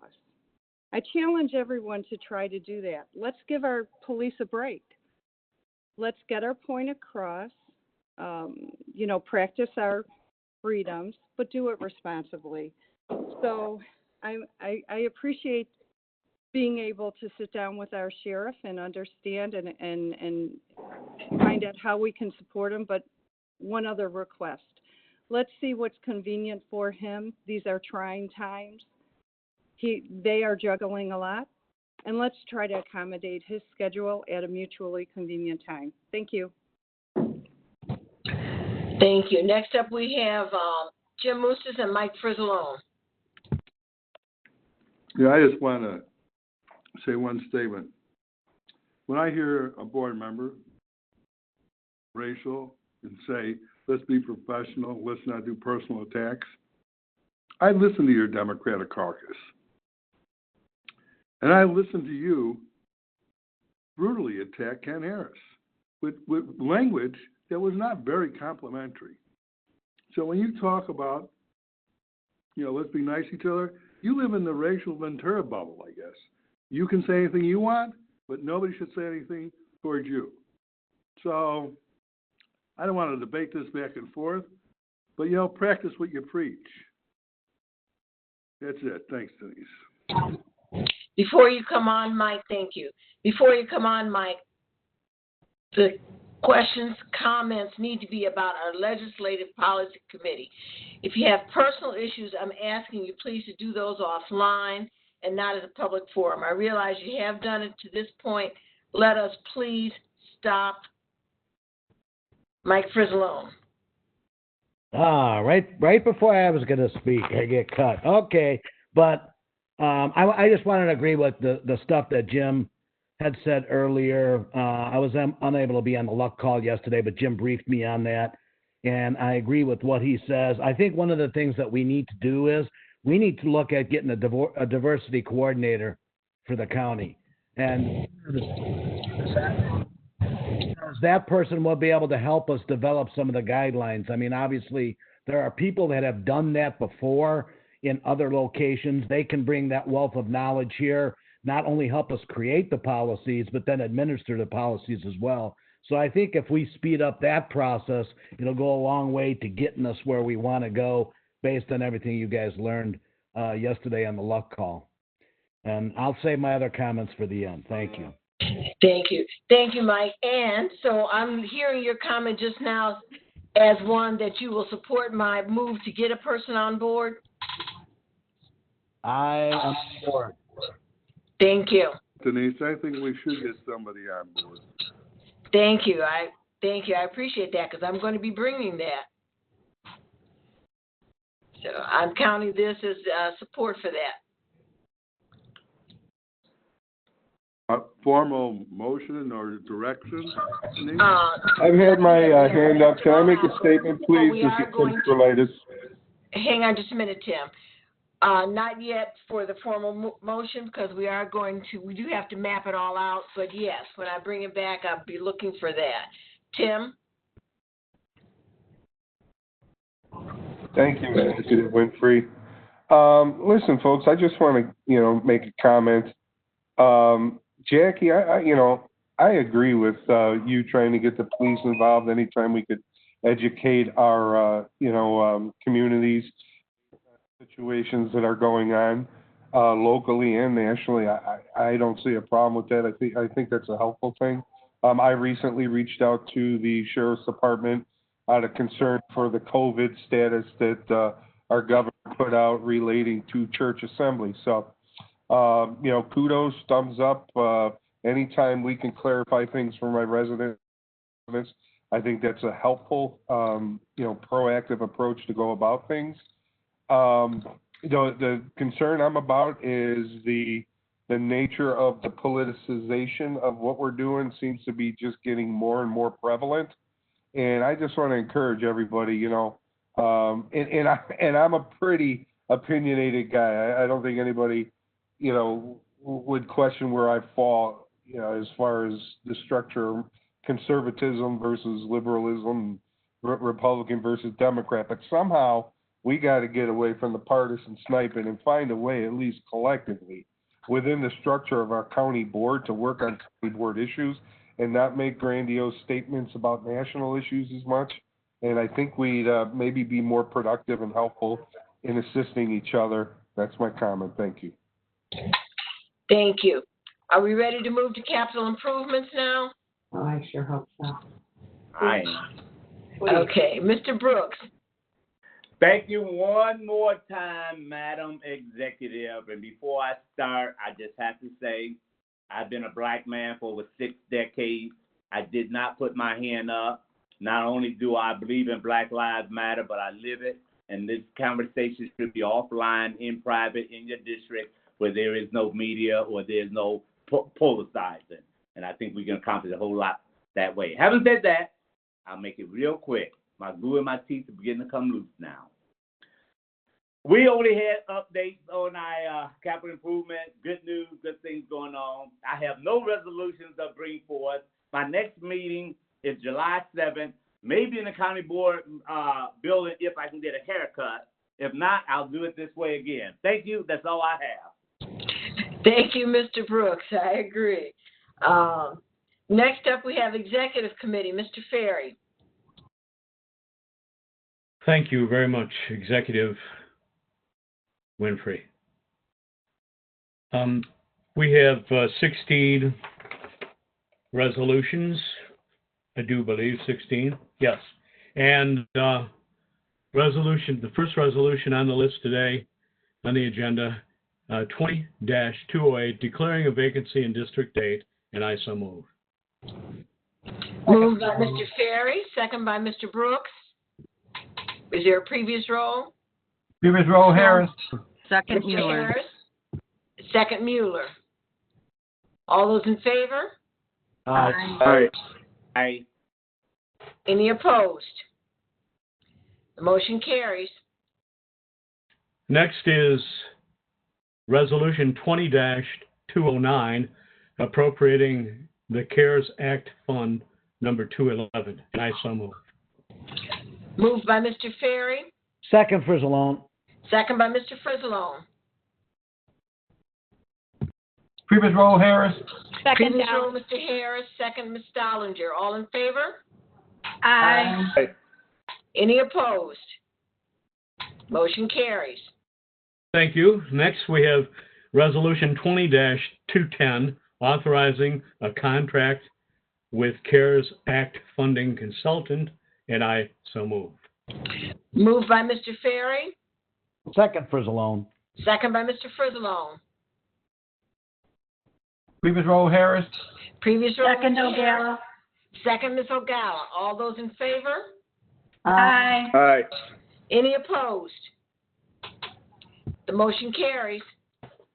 Thank you. Next, we have Resolution number 20-211, authorizing extension of joint agreement with Bolingbrook for the CDBG and Home Investment Partnership Grant Programs. I so move. Moved by Mr. Ferry. Second, Trenier. Second, Ms. Discussion. Trenier. Discussion. There's a discussion. Could someone just give us a rundown of what highlights of the Bolingbrook is before we vote on this? Someone from maybe the CBDG is land use on? Good morning, this is Martha from Community Development. Can you hear me? Yes, go ahead. So the Village of Bolingbrook is an entitlement, or was an entitlement in and of itself for CDBG funds. A couple of years ago, they were asked to consolidate with the county. So the county actually administers their CDBG funding, and this agreement solidifies that relationship. And it's one that comes up every 3 years as part of our urban qualification process. Thank you very much. You're welcome. Previous role, Denice Ventura. Is there a second? Second, Mueller. Mueller. Okay. All those in favor? Aye. Aye. Any opposed? The motion carries. Resolution 20-212, awarding a bid for the HVAC installation at the ADF. And I so move. Moved by Mr. Ferry. Second by Mr. Trenier.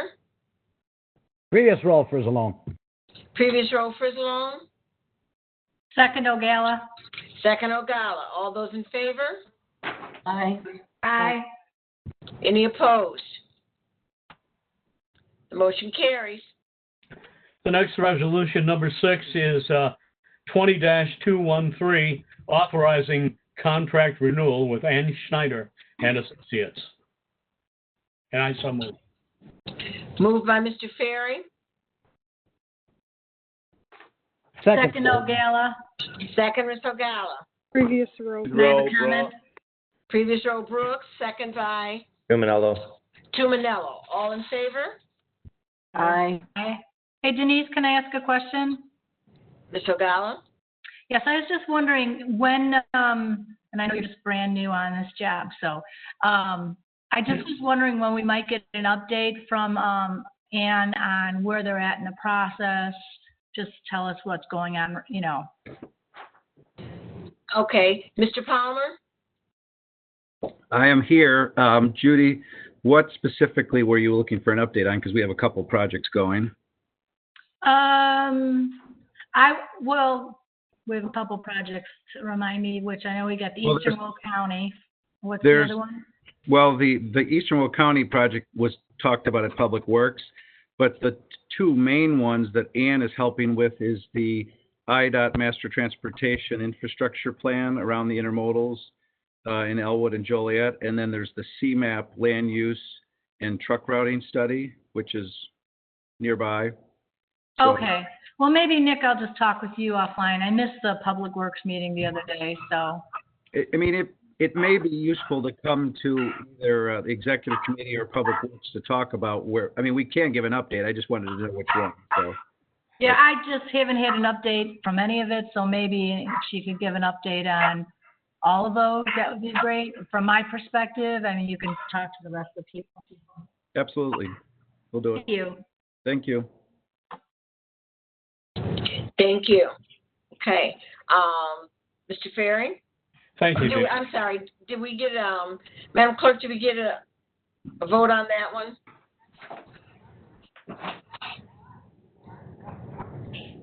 No, we didn't. Okay. All those in favor? Aye. Aye. Aye. Any opposed? Yeah, we got it. Yeah. Oh, we did get it. I'm sorry. Motion carries. Okay. Mr. Ferry? Thank you. Item number 7 is 20-214, authorizing contract renewal with Joliet Junior College for the youth plan year 2020.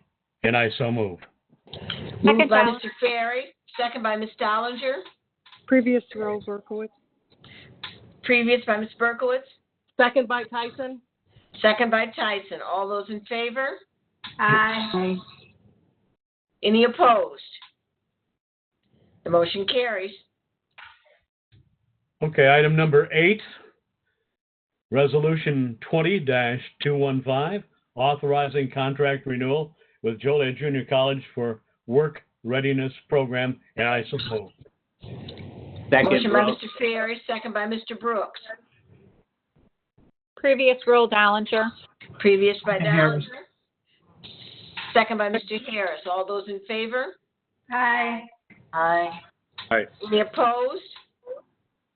The motion carries. Number 9 is 20-216, authorizing contract renewal with Workforce Services for one-stop operator agreement, and I so move. Moved by Mr. Ferry. Second, Dollinger. Second by Ms. Dollinger. Previous roll, Frizzle. Previous by Frizzle. Tyson. Second, Berkowitz. Second by Tyson. All those in favor? Aye. Aye. Any opposed? Motion carries. Item 10 is 20-217, authorizing contract renewal with Employment and Employer Services for on-the-job training program, and I so move. Moved by Mr. Ferry. Second, Tuminello. Second by Mr. Tuminello. Previous roll, Tyson. Second by Previous Dollinger. roll, Tyson. Second by Berkowitz. Berkowitz. All those in favor? Aye. Aye. Any opposed? Motion carries. Next is number 11, and it is Resolution 20-218, establishing an ad hoc for the RNG plant. And I'd like to make a motion to suspend the rules to move the item 11 to the end of the agenda. Moved by Mr. Ferry. Yes. Second, Harris. Second by Mr. Harris. Previous row, Ventura. Previous Ventura. Second, Brooks. Second Brooks. All those in favor? Aye. Any opposed? The motion carries. Okay, item 12 is 20-219. New hire for maintenance department, journeyman HVAC. And I so move. Second, Frizzle. Moved by Mr. Ferry, second by Mr. Frizzle. Previous roll, Ogala. Previous Ogala. Second, Brooks. Second by Brooks. All in favor? Aye. Aye. Any opposed? Motion carries. Number 13 is Resolution 20-220, new hire for Substance Use Initiatives Department, Field Supervisor, and I so move. Moved by Mr. Ferry. Second by Berkowitz. Second by Ms. Berkowitz. I have a question. Question? Gretchen. Okay. Thank you, Denise. I'm looking for some clarification on this position. Is this a new position? How much are they being paid? Is it grant funded? There just is no detail given on this at all, and I'm just looking, and I don't seem to understand that it's substance use, but it's part of workforce. It's very confusing the way that it's written, and I don't understand what this is. Okay. Kathleen, are you on the line? Yes, I am. I can explain it. Thank you. So we have a half-time position already funded. Workforce substance use is my department grant. That person already functions as a site supervisor for 20 hours a week. I just received funding through my PDO grant, which is the one that funds me, for 2 new programs. I'm asking the board to allow me to up that half-time position to a full-time temporary position, grant-funded, in order to do that work. It connects very cohesively with the work she's already doing, so it is a very natural transition. So it's grant-funded, and the salary is $40,000 a year. Any questions? Thank you. Other questions? Denise, can I just add to that? This is Nick Palmer. Go ahead. As was discussed at the committee too, and this is always a question of the board, I think, is all these positions, these people are told that it's grant funded and there's no assumption that when the grant is over that their position continues. So this individual is well aware of that. And so as long as we grant funds, their work will continue. After that, you know, it's to be determined, but it's not guaranteed. So. Thank you. Other questions? Okay, we have a motion and a second. Is there a previous roll? Previous roll, Harris. Second by Harris. Second by Fritz. All in favor? Aye. Aye. Any opposed? The motion carries. Item 14 is Resolution 20-221, replacement hire for Sunny Hill Nursing Home, and the position is social worker, and I so move. Moved by Mr. Ferry. Second, Harris. Second by Mr. Harris. Previous roll, Gould. Previous, Mr. Gould. Second, Parker. Second by Parker. All those in favor? Aye. Aye. Aye. Any opposed? Motion carries. Item number 15 is Resolution 20-222, replacement hires for Sunny Hill Nursing Home, and I so move. Moved by Mr. Ferry. Second, Frizzle. Second by Mr. Frizzle. Previous roll, Brooks. Previous, Mr. Brooks. Second, Harris. Second by Mr. Harris. All those in favor? Aye. Aye. Aye. Any opposed? The motion carries.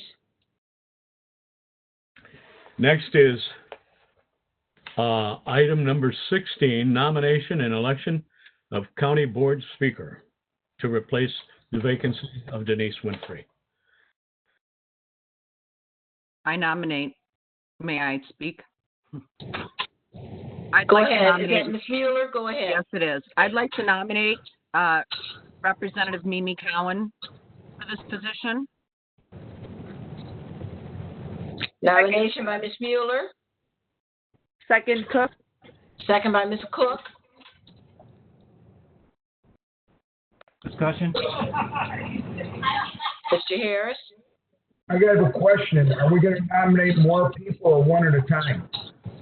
It's one at a time, Mr. Ballage. Okay, so we vote on one at a time? Is that how we do it? One. Yes, it is. Okay, Steve. Ms. Harris? Mr. Harris, I'm sorry. Yes.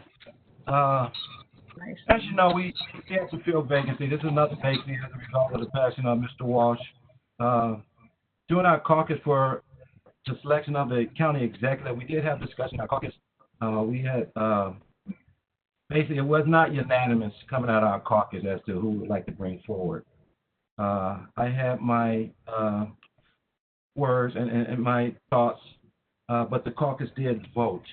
I was asked by my caucus, do you agree with the caucus or some along that line. I said no, but I would support the results of our caucus. And we had the special meeting. We brought forth the county executive, and I did vote in favor of our caucus. During that caucus, there was also a suggestion made that we should hear for those that's interested in speaker that may influence their decision as to how they vote for the county executive. At that time, I did put my name as to be considered for speaker based on the comments we had for county executive, requirements that they were looking for as far as someone experienced, stepping in right away, working with the department. So that changed my mind, and I asked for consideration because of that process. So we had a caucus meeting the other night for speaker, and I outlined my criteria, and not my criteria, but my qualifications as far as the years on board, the committees I've served on, my work experience, my current title as president, finance committee chair, ad hoc committee, and in the works. So, and also I outlined my objective as speaker. But some of the comments I heard why people did not vote for me, we need somebody younger. That's why you can't be considered for speaker. We need somebody newer. One person told me I wasn't a female, so nobody not voting for me. Someone else told me I was too busy. Someone told me I had too much power, which I can't understand how I get too much power when we got 26 board members. Some said we need to share the wealth. He thought that my position as Forest Preserve president and speaker would be a conflict. And the state's attorney confirmed there is no conflict. One person told me he lost respect for me. I wanted to be considered for county board speaker. One person told me I was a traitor because I wanted to be considered for county board speaker. Some person told me, well, we like this other person because they communicate well. They speak loudly.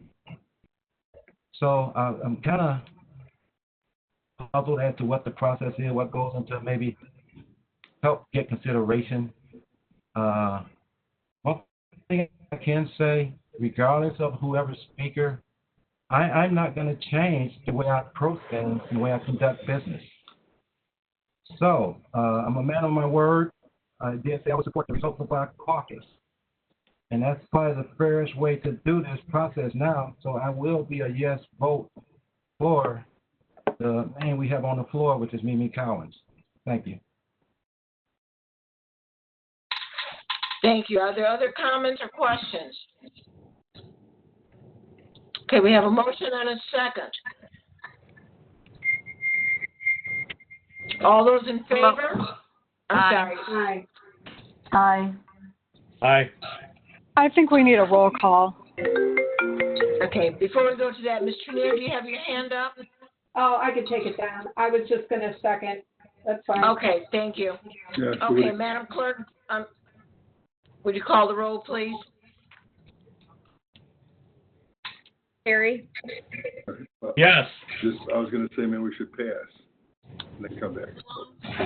All right. We can hear you, Jim. Frizzle? No. Newquist? Yes. Ogalla? No. Cook? Yes. Mustis? No. Rice? Tyson? Yes. Harris? Yes. Trenier? Yes. Fritz? No. Mueller? Yes. Gould? No. Van Dyne? Yes. Balich? No. Brooks? Yes. Parker? No. Ventura? Yes. Challenger? No. Markham? Yes. Oh, Berkowitz? No. Allen? Yes. Tuminello? no. Weigel, No. Carlitis. No.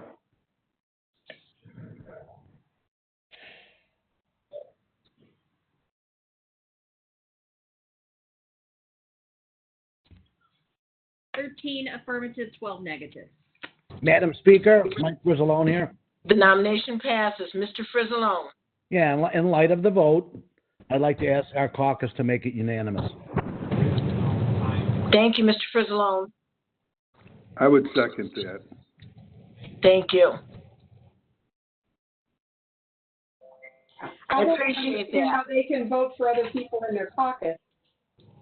They're not voting for other people. They're asking their caucus to come forward and say yes. Okay. Stu Manello, I'll change my vote to a yes. So I'd like to change my vote to a yes. Thank you. Frizzle as well. Thank you. Parker, yes. Carlitis, yes.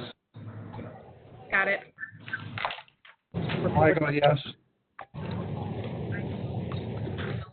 Berkowitz, Yes.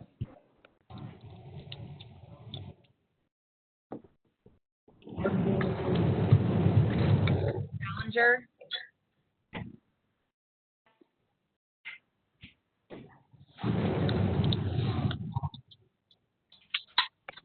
Ballinger,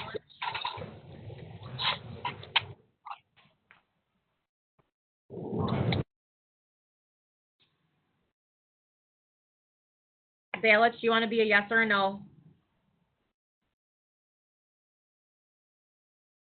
Okay.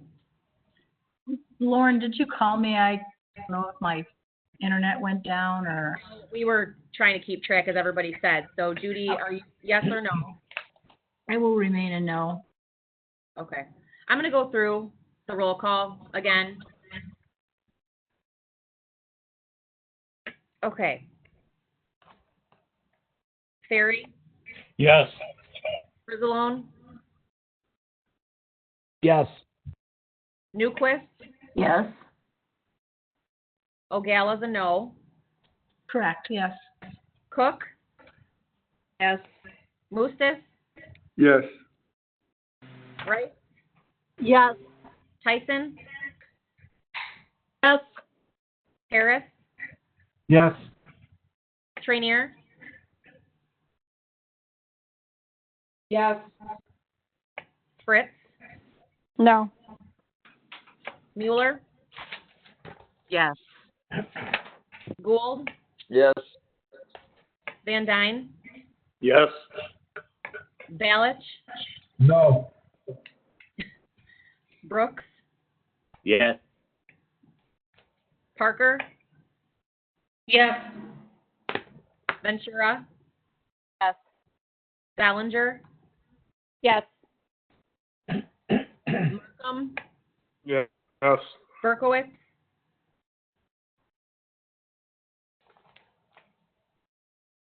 Berkowitz,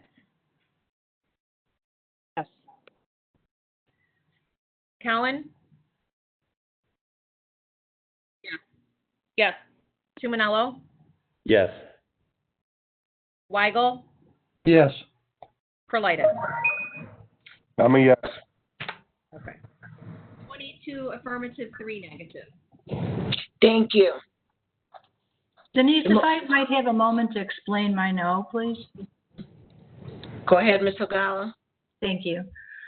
So Mimi called me up the other day and expressed her interest in being speaker. And we had very long, and I think it was a good conversation. What I found was what Mimi said was something I told her that if I wasn't sitting on the board with her, that I would definitely be able to support her. But her words are different than her actions on the board.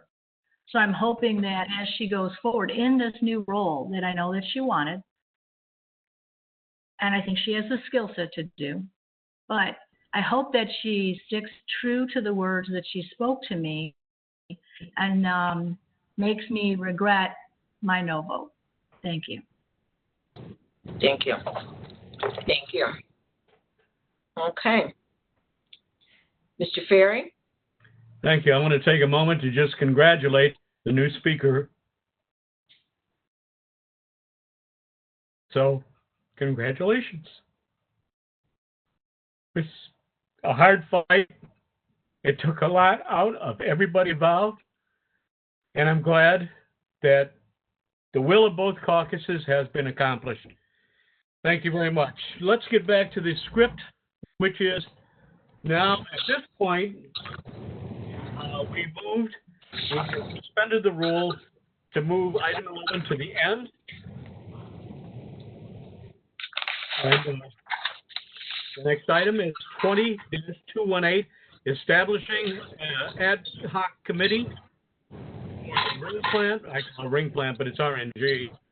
And I need a motion to approve it. Place this on the floor. And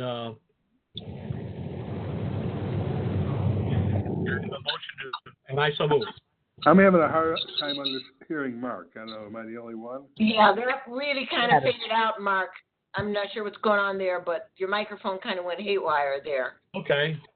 I'm sorry. Let me start over. This is item 11, which was moved to the end of the agenda. It is 20-218, establishing an ad hoc committee for the RNG plant. And I'd like to make a motion to approve and place this on the floor. Second, Frizzle. Motion by Mr. Frizzle, Ferry, second by Mr. Frizzle. Questions? Discussion, yep. Ventura. Question, Ms. Ventura. Yeah, the resolution that was sent to us, I'd like to make a motion to amend it to say three majority members and 2 minority members, and that way the Speaker of the Board can appoint as necessary. Thank you. I second that amendment. Cook. We have an amendment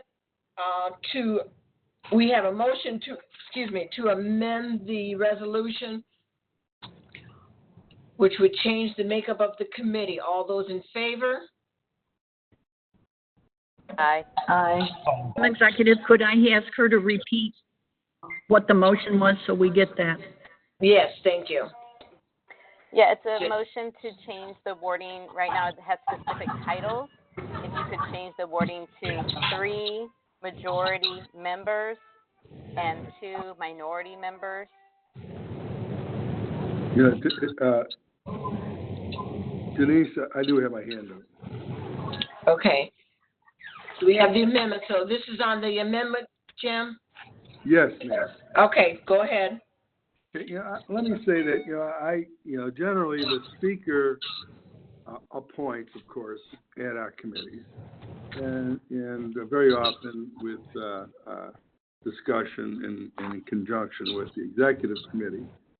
And ad hoc committees, we put on who we think would best qualify or who are most knowledgeable. And we don't really have always done it by political parties. And in our rules, it makes no mention of political party. And I think that's a dangerous precedent.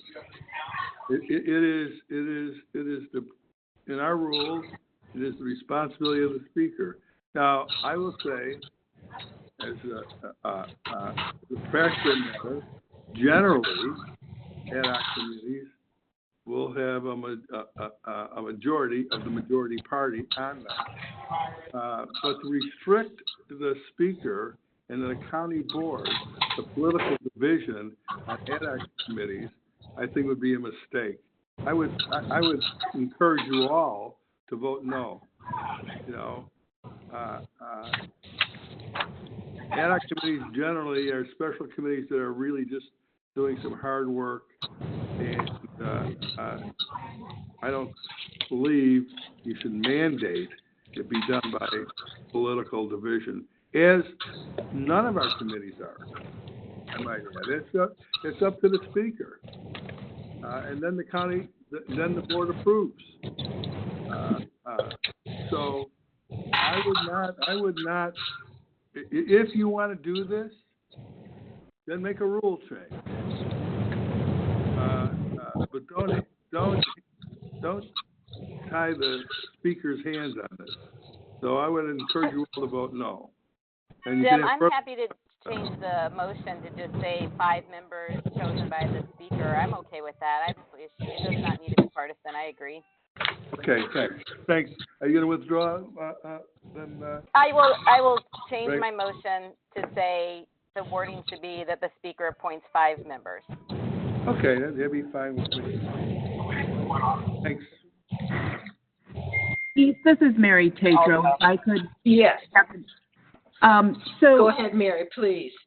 So under the rules, Mr. Musis is right. The speaker appoints, but it is with the advice and consent of the executive committee.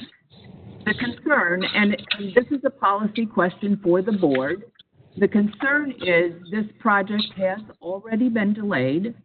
And so the hope was that, and the reason it was moved to after the election of the county board speaker was that the speaker would go ahead and make appointments and we'd get the approval of the full county board so that the committee would be already created with the membership appointed and they could start scheduling meetings immediately.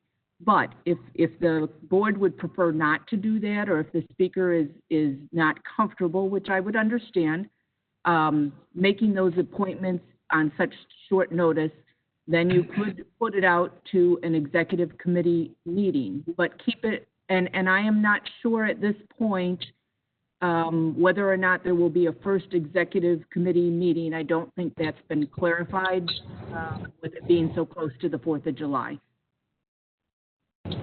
Thank you, Mary. And I'll just add to what Mary has said. This group, as outlined in the resolution, has already been working on this project and moving it forward.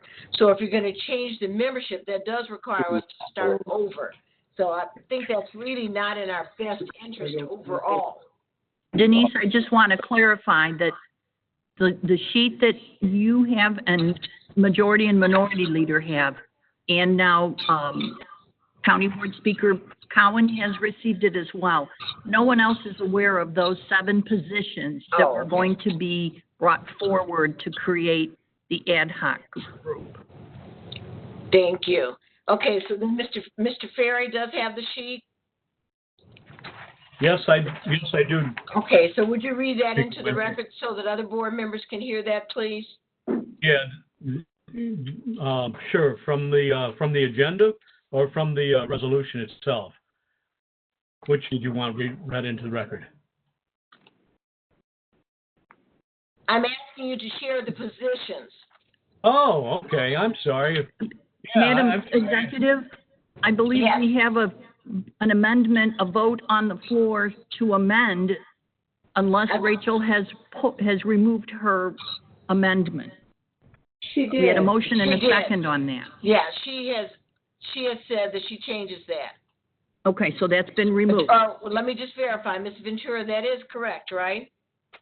Yes, and I did raise my hand again, but I am okay with it just saying 5 members as appointed by the speaker, not listing the titles that is currently listed. Yeah.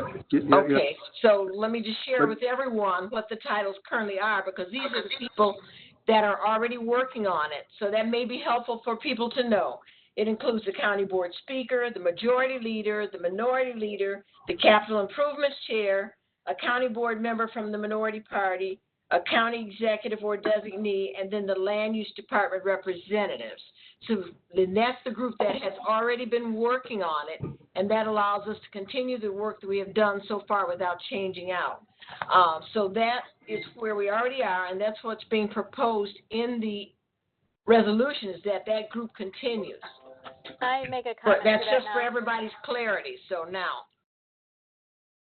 Yes, so what I was suggesting is that this contract still ultimately has to go through the executive committee, which those members you just listed would still ultimately move this contract forward to the full county board for a vote.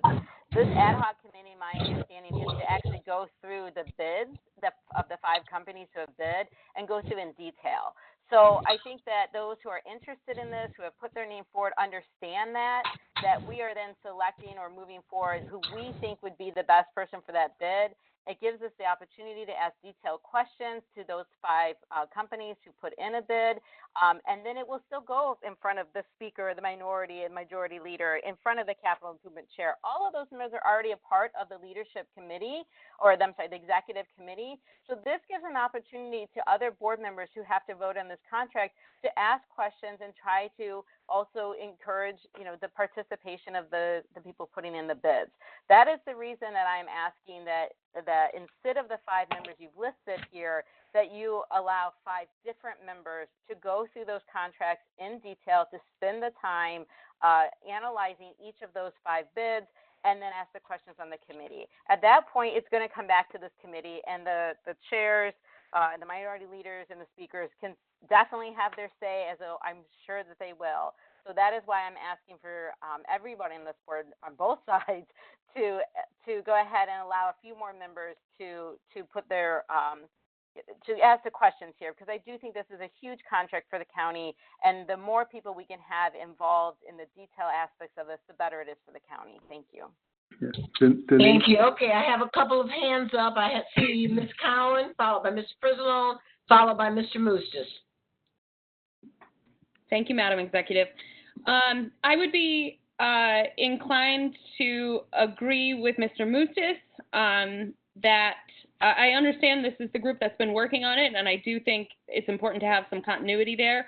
But as my first foray into the speakership role, I do think it seems unusual that we're dictating which positions are on a committee before the speaker even had a chance to formally weigh in on that process.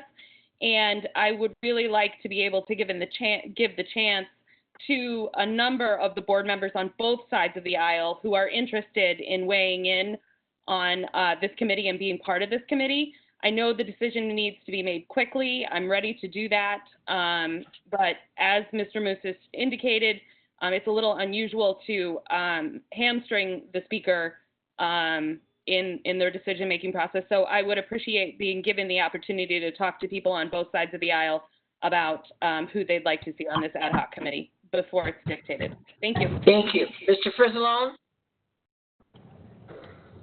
I was just going to say as well that there's a lot of background that goes into this. We've been meeting for months, and I mean, if it has to be that, I think it slows up the process, and every time we lose, we potentially lose $1 to $2 million a month in revenue, which we certainly could use as soon as possible. Okay.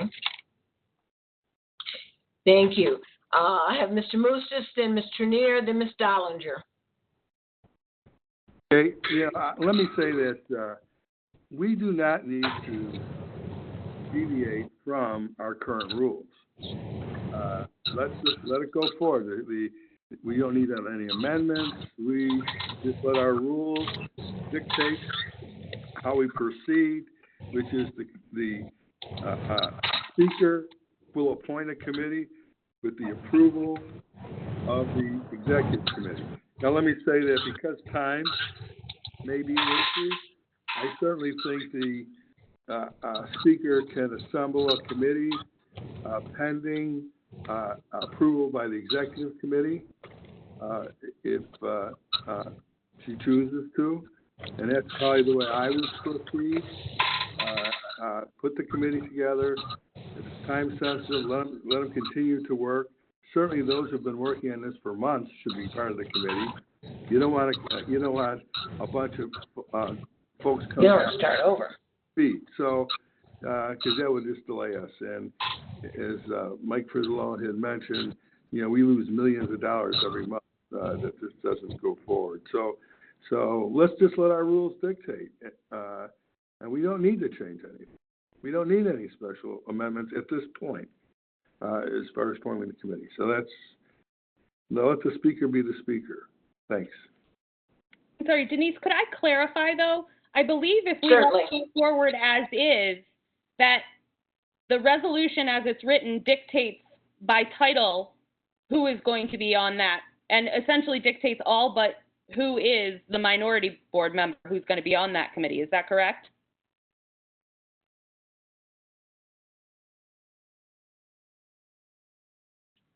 That's correct, Mimi. Yes. So thank you, Mary. So Jim, I agree with you, but if we let this go forward as is, the only choice that remains is who the minority board member is. The rest of the committee has already been dictated through the resolution as it's been printed, and that does not appear in your agenda packet. That is in the draft of the resolution that was forwarded to myself and Mark, and I believe Mike this morning.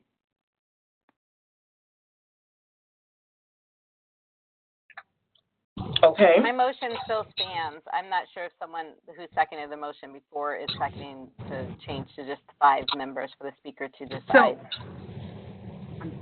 So Go just to clarify, if you want time to appoint members, then just remove this from the agenda. You don't need, under the rules, you do not need full county board approval to appoint the committee. It was only put on the agenda in an effort to move it forward in a more expeditious manner. So if you're going to wait and decide the membership later, you can just bring it to executive committee and you don't need to ask anything here at all. Mary, if it remains though, wait, before you do that, I have a clarification question. If it remained and we change the amendment, could the speaker then appoint or list those 5 people today, or would it still need to then go through the executive committee on the first week? What I would suggest is that she would go ahead and name the people right now. I don't know that I don't want to put her on the spot. The positions were put in there merely as a suggestion based on the people who have been currently hearing this, is my understanding.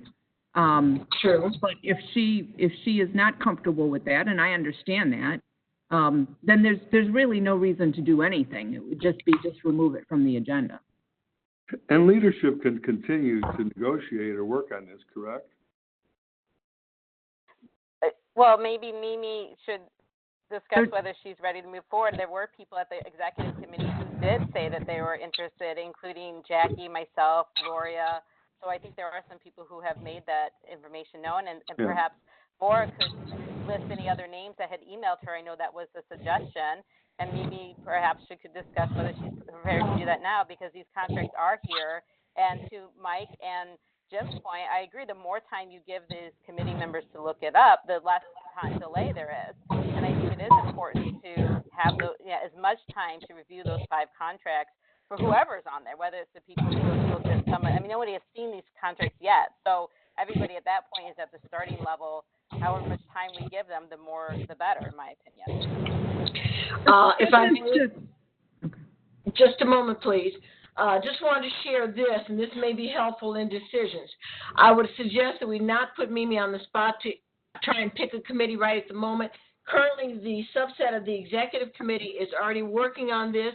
What you could do is allow that to continue while Ms. Cowan has a chance to think about what she would rather see, and then put that together. That gives her a little more time to think about how she would like to arrange this without stopping the work that is currently being done. So just so people are clear, this is interviews of the possible candidates that we're talking about. Mary, can I ask you a question? Candidates, you mean the corporation's putting the bids in? Of the companies, yes, of the consultants, yes. Yes. Okay. Mary, can I ask you a question? Go ahead, Mary, or Jim. Jim, so Mary, the executive committee approves the ad hoc committee. It doesn't require a vote of the entire county board. That's correct. Under the rules, it only requires the advice and consent of the executive committee. So I would just recommend that we remove this from the agenda, and we'll do it at the next executive committee. And I think I would hope, Speaker, that that would give you enough time. So I'm not looking at a calendar. When would be our first executive committee meeting? I think it's early in the month. I think it's July 2nd.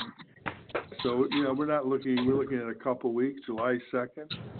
I know we like to cancel things before the 4th of July, but, we don't need. You have to vote on the contract by the 2nd, correct? No, So the that it can go contract, to the, so they have to the go to the full county board by the July, contract gets which to go is to the the full third county week. board. So when would the committee meet on it then in order to pass it by July? If we wanted this at the county board meeting in July, it would need to be on the agenda for sure for the executive second. No, it could go to you don't set the county board agenda until the second executive committee meeting, which would be the 9th, and you would just have to interview. You could set up the interviews in anticipation. It would be a condensed, or it could just to the county board meeting. You just leave a spot. All you're doing is leaving a spot on the county board agenda for it, and that gives you, I think, enough time to do the interviews and come up with recommendations, and for the committee to decide the methodology, whether they want to use straight up, whether they want to use RENs, a combination of, and so I think that there'd be enough time. Just we remove it from this agenda and just let it go to the executive committee agenda. And Speaker, I think I believe that will give you enough time. If you want to, let's just say you have your committee by Monday or Tuesday of next week. I think that gives enough time for the committee together, let them get up to speed for those who need to get up to speed, set up your interviews for that first week of July if you can. You got the holiday in there, so that doesn't help, but I think you can set the entire schedule and be ready with a recommendation for the county board in July. That's my opinion. I agree. Thank you, Jim. Can I mention something? This is Dean. Go ahead, Dean. Okay, all right. So Brad and I have been communicating via, and he can get on too if you want him to. But basically, what we're doing here is we're trying to make sure that obviously the board has input on the final 5. We had 6 that came back, 5, and then we would like to narrow that down to 1, so that then in July at the board meeting you could say, okay, we want to negotiate with this one, and then as we typically do with all of our contracts, we say, okay, number 1 is this, number 2, if it falls through, is this, number 3 is this. That way we can keep going if things fall apart. But it would take about a 60-day period then to negotiate that agreement. And so we would then come back probably in September with a final contract. So that's kind of the process. So, and I could also have Brad, to make it easier on you guys, to bring it down to 3. We could talk amongst ourselves and bring it down to 3, and then we just interview those 3 if you would like. And we would analyze all 5 or all 6 for you, and then if you don't like that, then of course we can change that. But if you want to, we could work that way. That was an idea we had the other day when we were talking about this. Dean, can I ask you to talk with Speaker Cowan offline and sort out, see what she would like to do on this issue? Sure, whatever you like. Speaker Cowan, would that work for you? Yeah, that'll be great. Dean, I can connect with you later today, and we'll make a decision. Okay, and then that will give you some time to get up to speed and then to also decide who you want on your committee? Correct. Thank you. Thank you. Madam Executive, I'm going to make a motion to remove the item 11 from the agenda. Second, Ballinger. Previous roll, Mueller. Second, Trenier. All in favor? Aye. Aye. Aye. Any opposed? I'd like to abstain. Okay. I believe there were some negative votes on the last vote, so I'm not sure if those need to be If the corrected. previous will work, yes. So we'll need to do a roll call. Thank you. This is Beth Rice. I had my hand up. Oh, I'm sorry, Beth. Okay, I am, point of clarification, the motion on the table, a second, and then it was not removed. Has Rachel Ventura's motion been removed? I am having a hard time tracking the series of events, and I don't feel comfortable voting until I'm clear. So, okay. Thank you. Thank you. And correct me if I'm wrong, on the record, I believe that what we agreed is that the speaker would, because it is their responsibility, would sort out who's going to be on that committee. So, but in terms of procedure, I believe there was still a motion and a second. I think you're right, Ms. Rice, that motion and second were still on the floor. I didn't Yes, think so. and this is Beth Rice again. It seems from our past procedures that motion, unless removed, needs to be voted on because it was seconded. And then everything else could be worked out. Yeah, that it needs to either be voted on or withdrawn. Ms. Ventura? I still maintain that I believe that Mimi should have listed the 5 people. There have been multiple people who have put in their interest here, and I feel that it's disingenuous for us to move forward and say only those who have looked at this before get to move forward. No one has seen these 5 contracts yet, and there is a time sensitivity here, and the more time that you give someone to look through these contracts, the more prepared they will be with questions. I think this is a huge contract for our county board, and just to willy-nilly kind of push it off into 1 week out and give them 1 week's time to look at this before the interviews is not appropriate. So I would like to vote on this. I think Mimi should be prepared to name 5 people onto that board today. It's going to go back to the executive committee anyway. So the people you've got listed are going to vote on this anyway before it goes to the full county board. I don't understand why we wouldn't want to put 5 other members on here to ask questions. What is the problem with asking questions? What are we so afraid of? So your motion, hold on. So your motion is to name the 5 members of the board? Your motion is that the speaker is to have the speaker name the members on that committee today. Is that correct? Is that your Yes. Oh, there's an awful lot of noise in the background there, someone. But that is your motion. Executive, if I can just clarify one thing. Rachel's motion was for 5 county board members, but that would not include you then or a land use representative. So the committee was going to be 7 with 5 board members and the other 2. So you have to establish all of that at this point. Okay. I'm sorry, 5 members of the county board and the executive and land use committee. I had no issues with those particular members. Thank you. So that's your motion. Well, the motion keeps changing. You know, you keep adding people. Okay, so hold on, Jim. Her motion now, Ms. Ventura's motion now is there be 5 members from the board plus land use in the executive committee. Is that your motion? Okay, is there a second for that?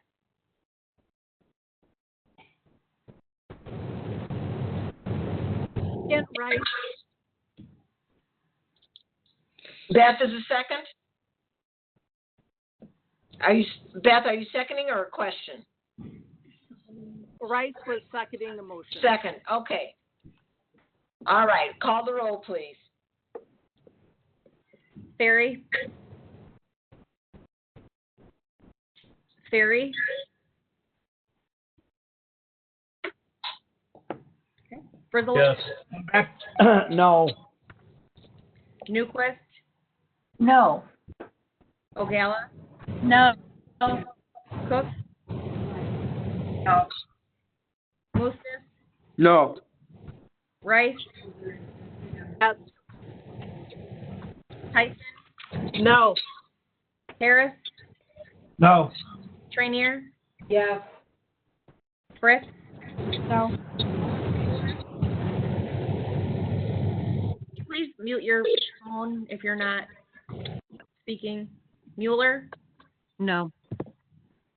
Gould? No. Van Dyne, No. Balich, No. Brooks, No. Parker, No. Ventura, Yes. Dallinger, No. Markham, No. Berkowitz, No. Cowan. No. Tumanello, No. Weigel, No. Carlitis. No. Did you get Ferry? Listen, Lauren, I wanted to be a no on that. I misspoke. Okay. I think I cracked the mic, said I wanted to say yes, come back to me, but I meant to. So I wanted to be a no. Thank you. We've got you as a no. 22 affirmative, or I'm sorry, 3 affirmative, 22 negative. Okay, the amendment failed. So then the second thing that is on the floor was the motion to, and I believe it was your motion, Mr. Moses, to remove it. Remove, yes, ma'am. Is there a second? Second, Frizzle. Second from Frizzle.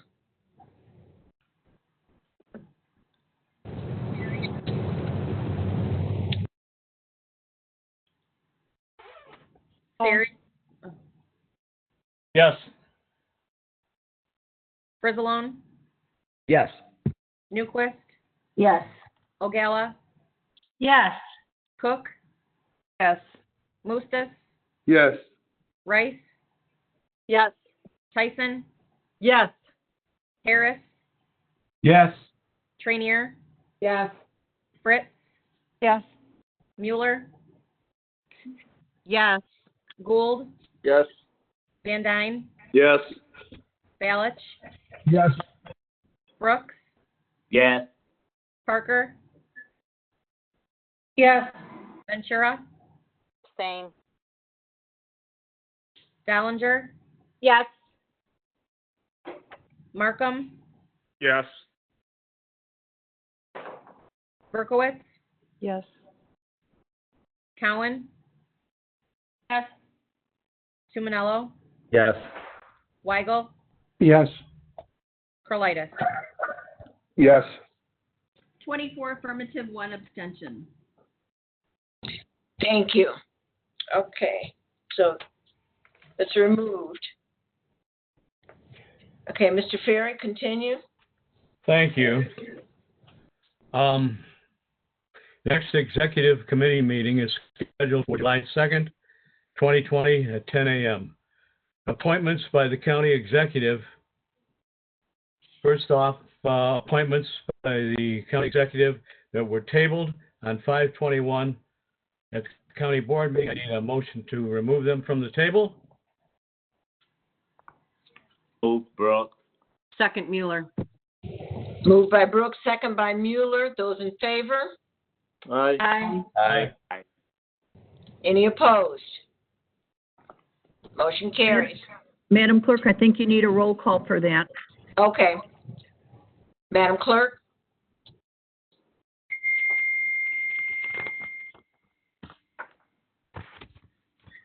Ferry, Yes.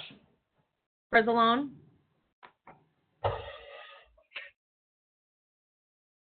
Frizzalone, Yes. Newquist, Yes. Ogala, Yes. Cook, Yes. Mustis, Yes. Rice, Yes. Tyson, Yes. Harris, Yes. Trainier, Yes. Fritz, Yes. Mueller, Yes. Gould, Yes. Van Dyne, Yes. Balich, Yes. Brooks, Yes. Parker, Yes. Ventura, Yes. Dallinger, Yes. Markham, Yes. Berkowitz, Yes. Cowan, Yes. Tumanello, Yes. Weigel, Yes. Carlitis. Yes. 25 affirmative. The motion carries. Can I make a motion to postpone these until the committee of the whole has been made? we're talking about doing it this month now instead of last month, so we'll postpone this for next month. There's a motion to hold the appointments. Is there a second? The table? No, not from the table. They're off the table now. There's a motion to withhold the appointments. It would basically be a motion to table them for. Yeah. Yes, to table them again. Sorry. Yes. Just the health one. The rest of them are fine. Is there a second? I have a question. This is Ray. Go ahead. Rachel, can you please clarify what is your goal with this motion? Is it strictly to have the committee of the whole and have a discussion prior to voting on this? And secondly, would this interfere with the Board of Health's ability to continue their necessary business if we do postpone for another month? Yeah, the second question I'll let Nick or Mary answer. I know they've answered in the past saying that it should not. They'll continue to serve until they're appointed or someone else is appointed. Shouldn't speak to that. This is for the same reasons as last month and the reasons that we talked about earlier. Denise, could you please mute your mic? Thank you. So last month I brought up the fact that, to look through the board. I understand there's state statute on that, but to possibly discuss, the different direction of those three things I read off earlier, and what the Board of Health and members on there, how they basically work into those goals and priorities. And so we're asking to approve these members, but yet we haven't had a discussion about, the changes of what's happened locally with our health department and the way that it's moving forward. So before I vote on these particular members, I was hoping we could have that discussion so that I knew that if I voted for any of those members, it was in an alignment of the goals of this board and the goals of the health board moving forward. That discussion has not taken place, so I feel ill-prepared to vote on these members. Now, they continue to serve regardless, but I think that it would be wiser for us to have that conversation first, and then everybody be prepared and knowledgeable in making their opinion on that vote. Thank you. This is Mary Tatro, if I could just jump in quickly. Yes. Go ahead, Mary. So I do want to clarify that circumstances have changed since last month. Because Denice Winfrey is now the county executive, she cannot serve on the Board of Health. So there is an actual vacancy on the board. She cannot continue to serve until a new person has been appointed. So it is a slightly different situation than last month. And I believe there was another vacancy. So I think that there are actually two vacancies on the Board of Health currently. Mean that they do not have a quorum currently and they cannot meet. Thank you. Point of order. Mary? I'm sorry, I did not. Does that indicate that they do not have a quorum and therefore can't meet, or are they still able to meet as a board? I think as long as everyone shows up, but sometimes that can't happen. So while theoretically you could have a quorum, or if everyone showed up, you would have a quorum, there is the possibility that someone would be ill or for some other reason couldn't. So you are in danger of creating a situation where they would not be able to meet. Mary? Thank you, Mary. Is that Don? Is that you? Yes, Denise, just a point Go of ahead. order. Go ahead. Technically, I thought there was, under the rules, there's no discussion on a motion to table. I believe you're right. I don't think there was. So my motion was to postpone, and there is discussion on postponement. Thank you. Can I add something, Denise? This is Nick Palmer. Sure. So, Nick, can I? All right, go ahead. Well, I just want to clarify. The only, there may be that one that I'm not aware of, but the ones that were tabled, those were all reappointments. There's two that are new appointments that came this month, which are also reappointments. So to Mary's point, she is correct. There is a vacancy for Denice Winfrey's spot, which Margaret Tyson, one of your colleagues, is being appointed because we have to have two board reps. So at the very least, I would recommend taking action on that because you're filling that spot and there won't be a vacancy there. The others all continue to serve until either reappointed or replaced, and you can still have your discussion on the Board of Health at a later date, and those people will continue to serve. They just won't be reappointed officially. But Margaret Tyson being appointed to replace Denice Winfrey is a vacancy that exists if you do not take action. The rest, And I'm fine with that. So, Thank you, Nick. I'm fine with that. This is for the reappointments. I'm okay filling the vacancy. Thank you. Mr. Mooses, did you have a comment? Yes, I did. And here again, it deals with what the role of the county is. It's not our role to interview potential board members on the Board of Health, to interview them, to ask them questions, to ask them what their positions are. That is the duty of the county executive. And the county executive vets those appointments and then brings appointments forward. We, the board, can either vote for them or not vote for them. So when statements are made, well, I want to see what their positions are, or whether they're going to follow what we say, we don't set policy. I never said that. That's incorrect. Okay. Well, I thought that's It was finished, Mr. Mooses, please. I thought that's what you were implying. But, the point is that, we don't set policy. We can suggest to the Board of Health what we'd like to see them do. I don't want people getting too confused here with our county board role is. And certainly this is not the first time these types of things come up or board members felt they wanted to be more involved. And, a lot of these appointments are set by state statute. They have to come from certain areas. It's just not like you're pulling them out of the general public. There's guidelines on who can go on the board. And perhaps, Mary, you can speak to that. And maybe, Mary, you can speak even to what our county board role is.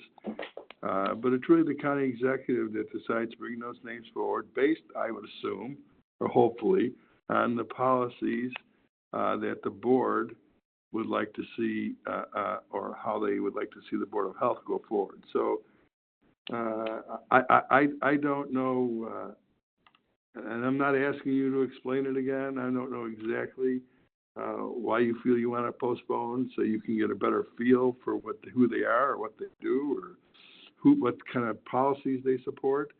But, I don't know where this would be going by postponing it at this time. And Mary, maybe you can make comment about this. There's a structure to who can be appointed. That's correct. There is a statutory provision that actually dictates how, that you must have 2 county board members, you must have a doctor. I think it requires, and I don't recall off the top of my head, but the statute is pretty clear. And also, in addition, you got to remember that these people are not paid, so they're volunteering their time, and it can take some time to find people willing to serve. So it isn't like we have a line of people waiting up to take these positions. And in addition, to verify what you said, it is correct that the Will County Board does not oversee the Board of Health. They are an independent entity, and they set policy for the health department. Mary, this is Gloria. Can I say something, please? Go ahead, Gloria. Following that will be Jackie. Okay, thank you.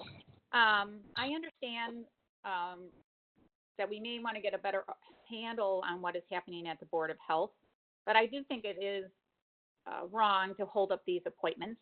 Again, just like Mary had stated, they give up their time. Besides our new board member who would be appointed, our 2 are doctors. It's hard to get doctors to be on our board, and not that we can't change it in later time, maybe some who are already on the board, but I think if we want to have a discussion about the Board of Health, that is a separate entity than who are these board members or that are sitting on the Board of Health. I think it's sending a wrong message that we are holding this up at this time, that we should pass these or take a vote on who these people are. And then if we want to have another discussion about the Board of Health, we can have that at a separate time. and you can bring that to the meeting of the whole. Thank you. Thank you. Jackie?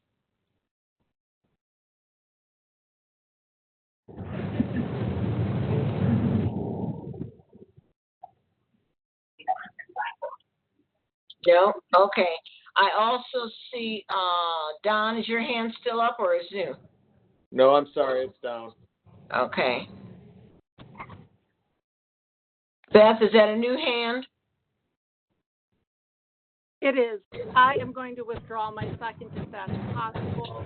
I do want to just comment a little bit further. I do take board member Dollinger's comments to heart. I do not want my actions to sound like I am in any way wanting to interfere with appointments. It's just been hard to track when is it that we'll have the discussion about the Board of Health. And I don't perceive that I oversee the Board of Health in so much as I am immensely interested in its function and making sure that as a partner in the community that we allow them the resources, everything to do their role. So I would like to take my second back. I would like to see the appointments go through. I don't want to be perceived as obstructionary, but I do look forward to a discussion. Thank you. Mr. Frizzle, is your hand up? No, it isn't. Okay. Ms. Ventura, your hand is up? Yes, I can remove my motion, but I want to be very clear that nowhere in there did I say that we control the Board of Health. Nowhere in there did I say that I wanted to hold this up.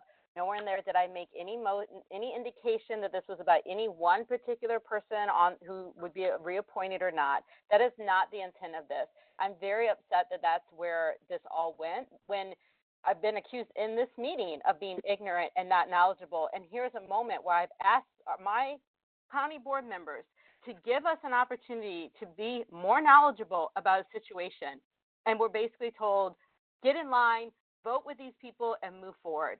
So I will remove my motion, but it's really hard to be knowledgeable when you have asked for that information, you have asked for things to be postponed so you can get that information, and then you have been denied, both by staff, by the people who were said that they would make these meetings happen and then didn't, and then railroad these votes through and make it sound like because we want to be more knowledgeable, we somehow don't agree. I think that is very unfair to everybody on this board. I think that we should be more knowledgeable before we make our votes, and when we're not giving that information, as we have not been here, then it makes it very difficult. Thank you. Thank you. Madam Clerk, where are we now on motions?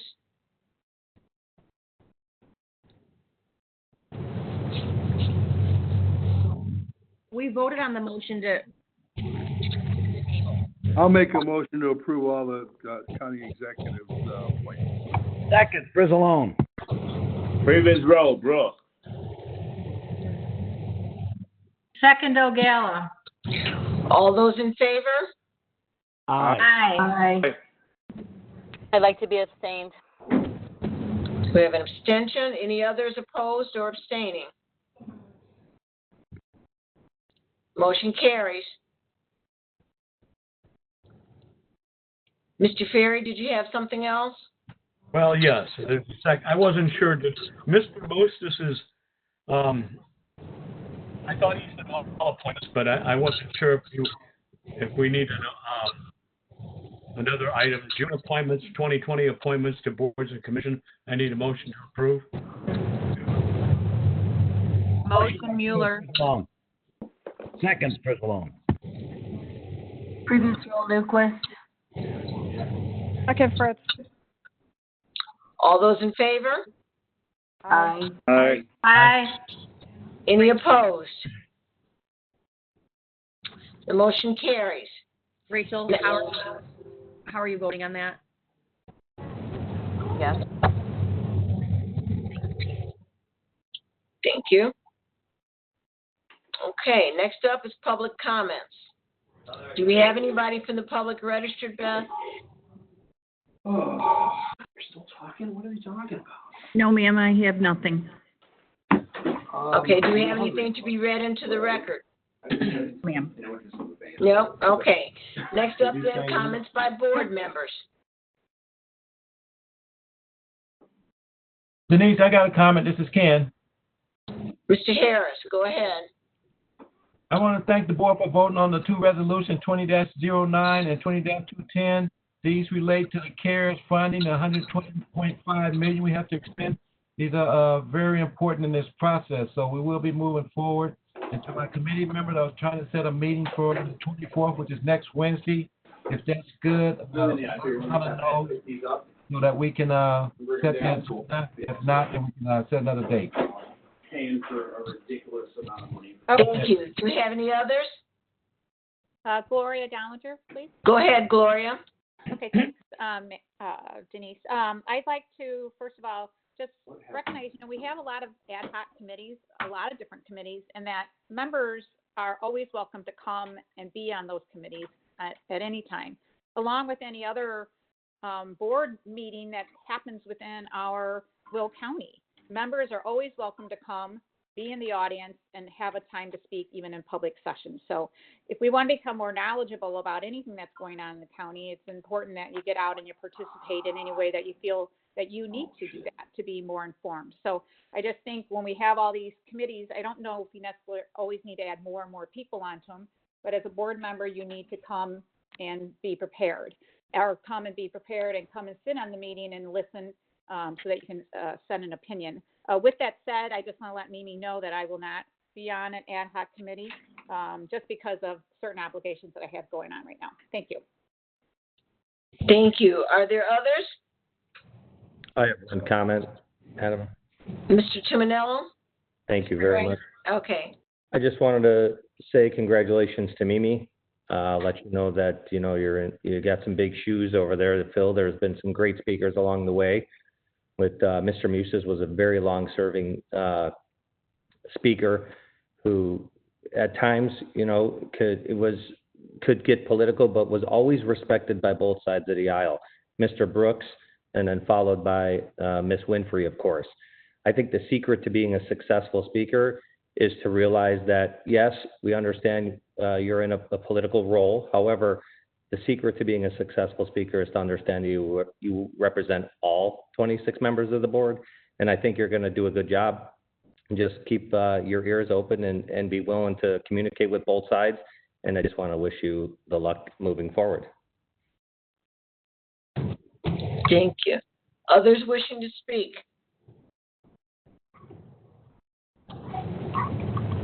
Okay. Mr. Ferry, comments? Yes, thank you, Executive Winfrey. I want to take this public a moment to mention that at Tuesday evening's caucus meeting, something that I said was taken offensively by a member of the Democratic caucus. It was a contentious meeting and emotions were high. While I had absolutely no ill intentions, that really is irrelevant. So Rachel Ventura, I apologize for offending you the other night in the way that I did. I look forward to working together to get the county business accomplished. And congratulations to Mimi Cowan and Denice. Great first meeting. Thank you. Thank you. Mr. Frizzle?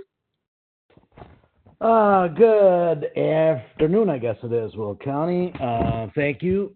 First, I'd like to say congratulations to Mimi. Mimi, I think if you talk to Mark and Denice, you'll know that I always tried to bring as much knowledge as possible to the table and work with both sides so that we could come to a result that benefited everybody that lives in Will Counties, and that will be the same with you. I also want to congratulate Denice on your first official meeting. Great job, but you had a little practice there, but great job now that you have it. You look more comfortable now, Denice, now that you've got the full title. So I'm going to congratulate you on that. Now, I really don't want to get into it, Ms. Ventura. I think Jim's comments were on point. Lack of knowledge creates situations where you start calling other people out for what they did or didn't do. I would just like to quote something I read in the paper today, and it said, at the end of the day, we have to hold people in power accountable to the same civility we expect of everyone. That was from Rachel Ventura yesterday. So I would say, Rachel, maybe you ought to read your own press. And you will never see me jump in and make comments unless I'm called on, unless there's a problem with the computer. I'd also like to say a couple things on the police, and I have a little statement here. You know, as a member of the board, I've always been a supporter of the Sheriff's Department and all the police departments in Will County, because I believe they're vital to keeping our communities, families, and children safe. We rely on the men and women who wear the uniform to keep our neighborhoods safe from crime, and yet each day law enforcement officers go to work with their own loved ones, praying for them for their safe return. To the officers who break the rules or serve for the wrong reasons, they should not have the honor of wearing a badge. But for the vast majority of the hardworking, selfless, and genuine cops, I want you to know that I support you and I thank you for your service. A couple other things today, you know, I like to do the National Day. Today is actually National Career Nurse Assistant Day. And as we all know, I think approved a few today. Those people are on the front line at all of the long-term care facilities. So I just want to congratulate them and thank them for all the hard work that they're doing, putting themselves in harm's way, just like our first responders do. And of course, it is Father's Day this weekend, even though my kids got it mixed up. We wound up celebrating 2 weeks ago. They mixed the days up, but it was still a nice celebration, and I had fun with the grandkids.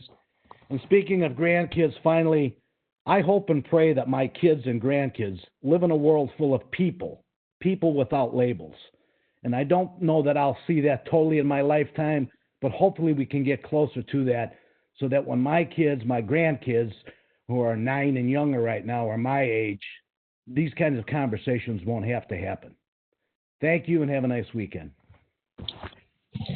Thank you.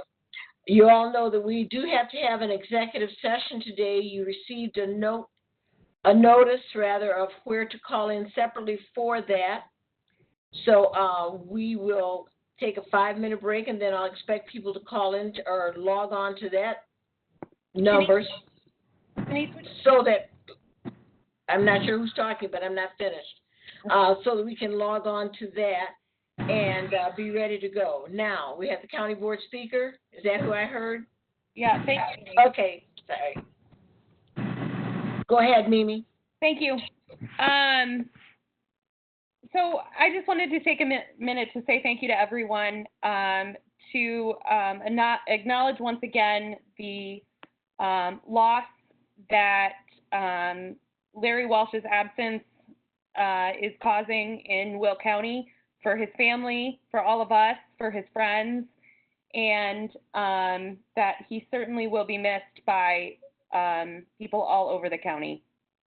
And also acknowledge that obviously my appointment as speaker today is a repercussion of that loss, and that it gives me reason to reflect on the way Larry would do things, and that he may have disagreed with people, but I think he always made an effort to be respectful. So I want to thank everyone for their support, everyone who supported me at the outset, and also those of you who came around.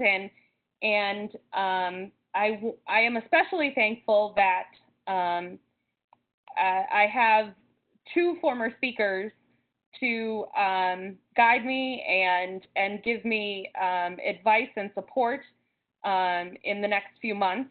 And I think that's a really special and unique position that I find myself in, having 2 people who have done the role and have so much knowledge and history about the role. So thank you to Denice and Jim, both for their support in the last couple of days, but also going forward, and that I'm looking forward to working with you.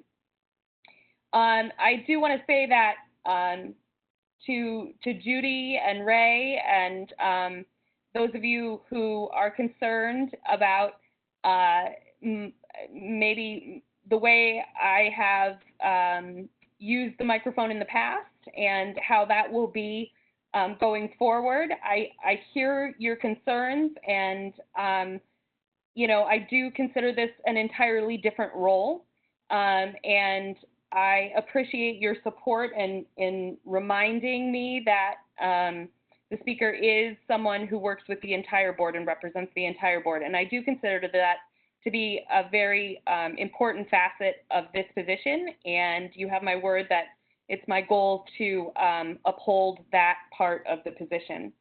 I also want to say a special thank you to Ken Harris. I know this was a very tough process, and I think as Ken and I have talked about, and some of the others of us have talked about, I think we have some healing to do both as a caucus and as a board. And I deeply appreciate the fact that Ken chose to support me today. And I think that says a lot about his integrity and his personal leadership qualities. So a special thank you to Ken.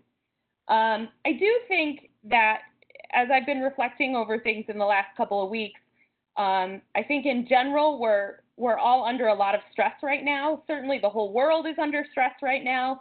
The United States is under an extra level of stress, and then in Will County we have extra layers of stress layered on top of those.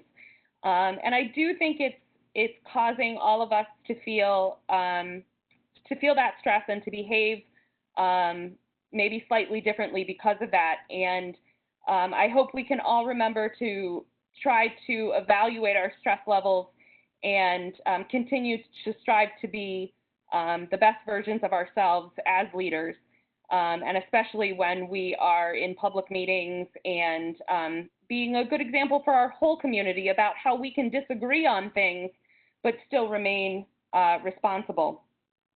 I know that everybody on this board shares the priority of making the lives of Will County residents better. And sometimes we disagree on exactly what that is defined by. And we certainly disagree sometimes on the ways we're going to get there. But I think if we can agree that we share that goal, that's a great starting place. And you certainly have my word that I will continue to focus on that goal and try to lead from a position of keeping that foremost in our hearts and minds. So thank you again for all of your support. I also deeply appreciate Mike and Mark making the motion to make the vote more unanimous. I appreciate that move towards solidarity, and I definitely understand the members who felt they could not support me now.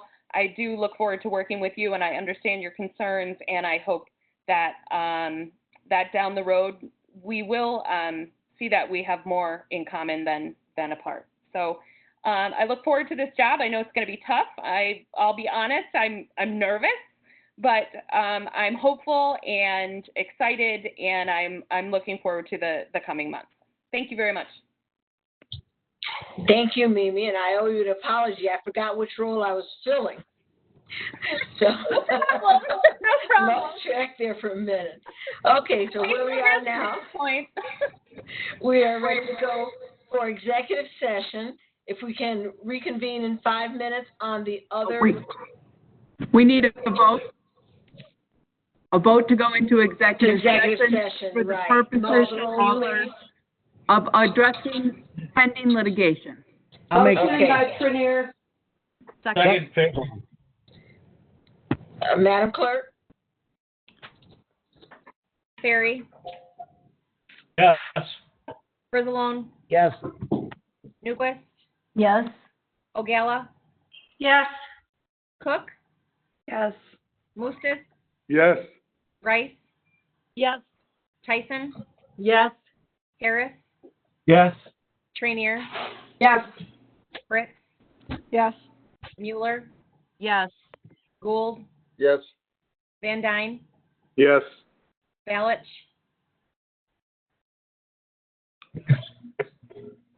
Brooks? Yes. Parker? Yes. Ventura, Yes. Gallinger, Yes. Markham, Yes. Berkowitz, Yes. Cowan. Yes. Tumanello, Yes. Weigel, Yes. Prolitis.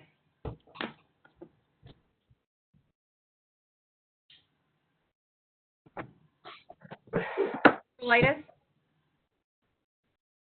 24 affirmative. Okay, we move to executive session. You'll need to remember, log off of this and log in on the other login page. Or No. other, or No. call the No. other Do number. not log off. Do not log off. No, Do not it's log gonna off. come up automatically? No, you have to leave this meeting open, call in on the other line with the information that was sent to you last night. We have to keep this as an open meeting. Yeah. I will mute everyone from this meeting, Okay. and you will be calling in for the executive session with the information. Okay, everybody got that? I got it, Beth. This is Brooks. But I can't look at both at the same time. Can you give that phone number? I can't give you the, I'll have someone call you. Okay. I can't give it over the public, Oh, okay. so I will have someone call you, Herb, with the information. Herb, it's Maura. Thank I'll you. call you. Thank you. Thanks, Maura. This is Steve Ballard. Because I don't have I had a problem this morning with the email. So, I need to get a call too. Okay. I'm not, Beth, if you could send me Steve's number, I'm not sure I have it handy. Or maybe I do. I'll have to see.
Here.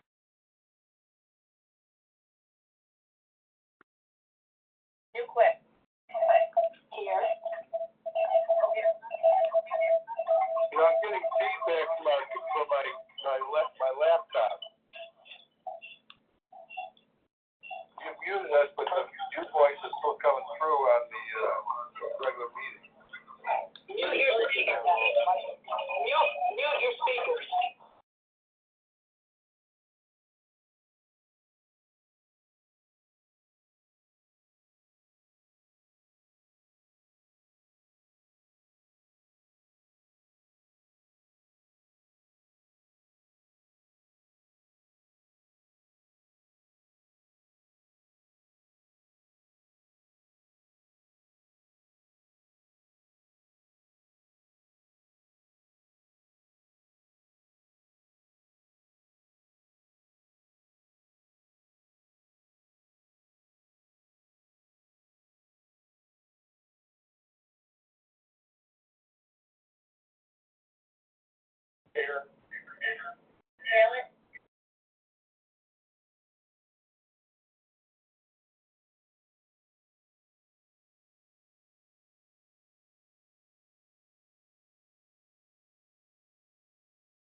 We then had to follow up by the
board members are comfortable with it. I have a question. Are you limiting her authority to $30,000 or limiting her authority to $50,000?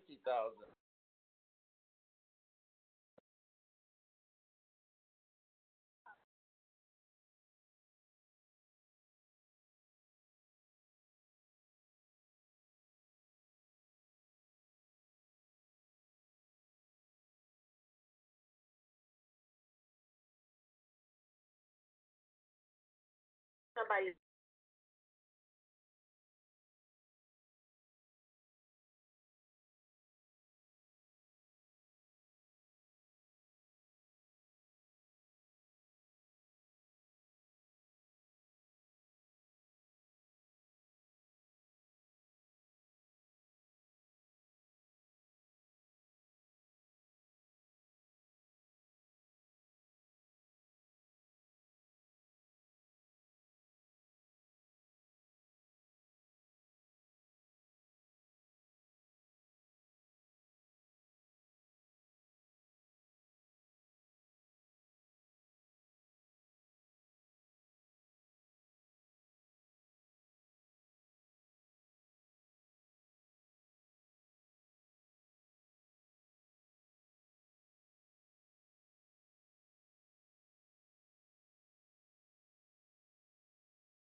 Yes. Yes. Midnight. Yes. Balance. Yes. Yes. Yes. Ventura. Yes, and Jim is off mute, so again, this is public.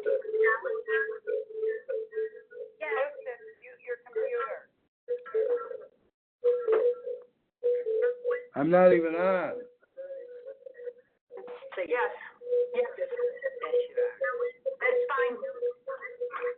I gotta go in. It's going back to an open meeting.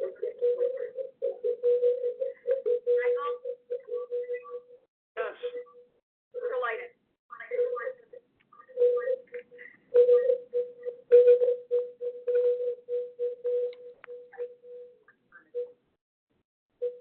Affirmative. Thank you. We're out of executive session.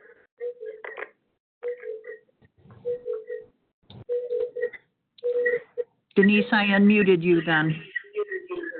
Oh, okay. Thank you. Okay. Is there any more business to come before this board?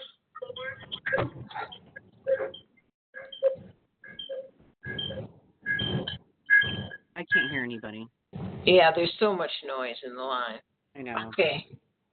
If there's nothing else to come before this board, I'll entertain a motion to adjourn. So moved, Ballinger. Second, Mueller. All in favor? Aye. Aye. We stand recessed until July 16th. Thank you. Thank you.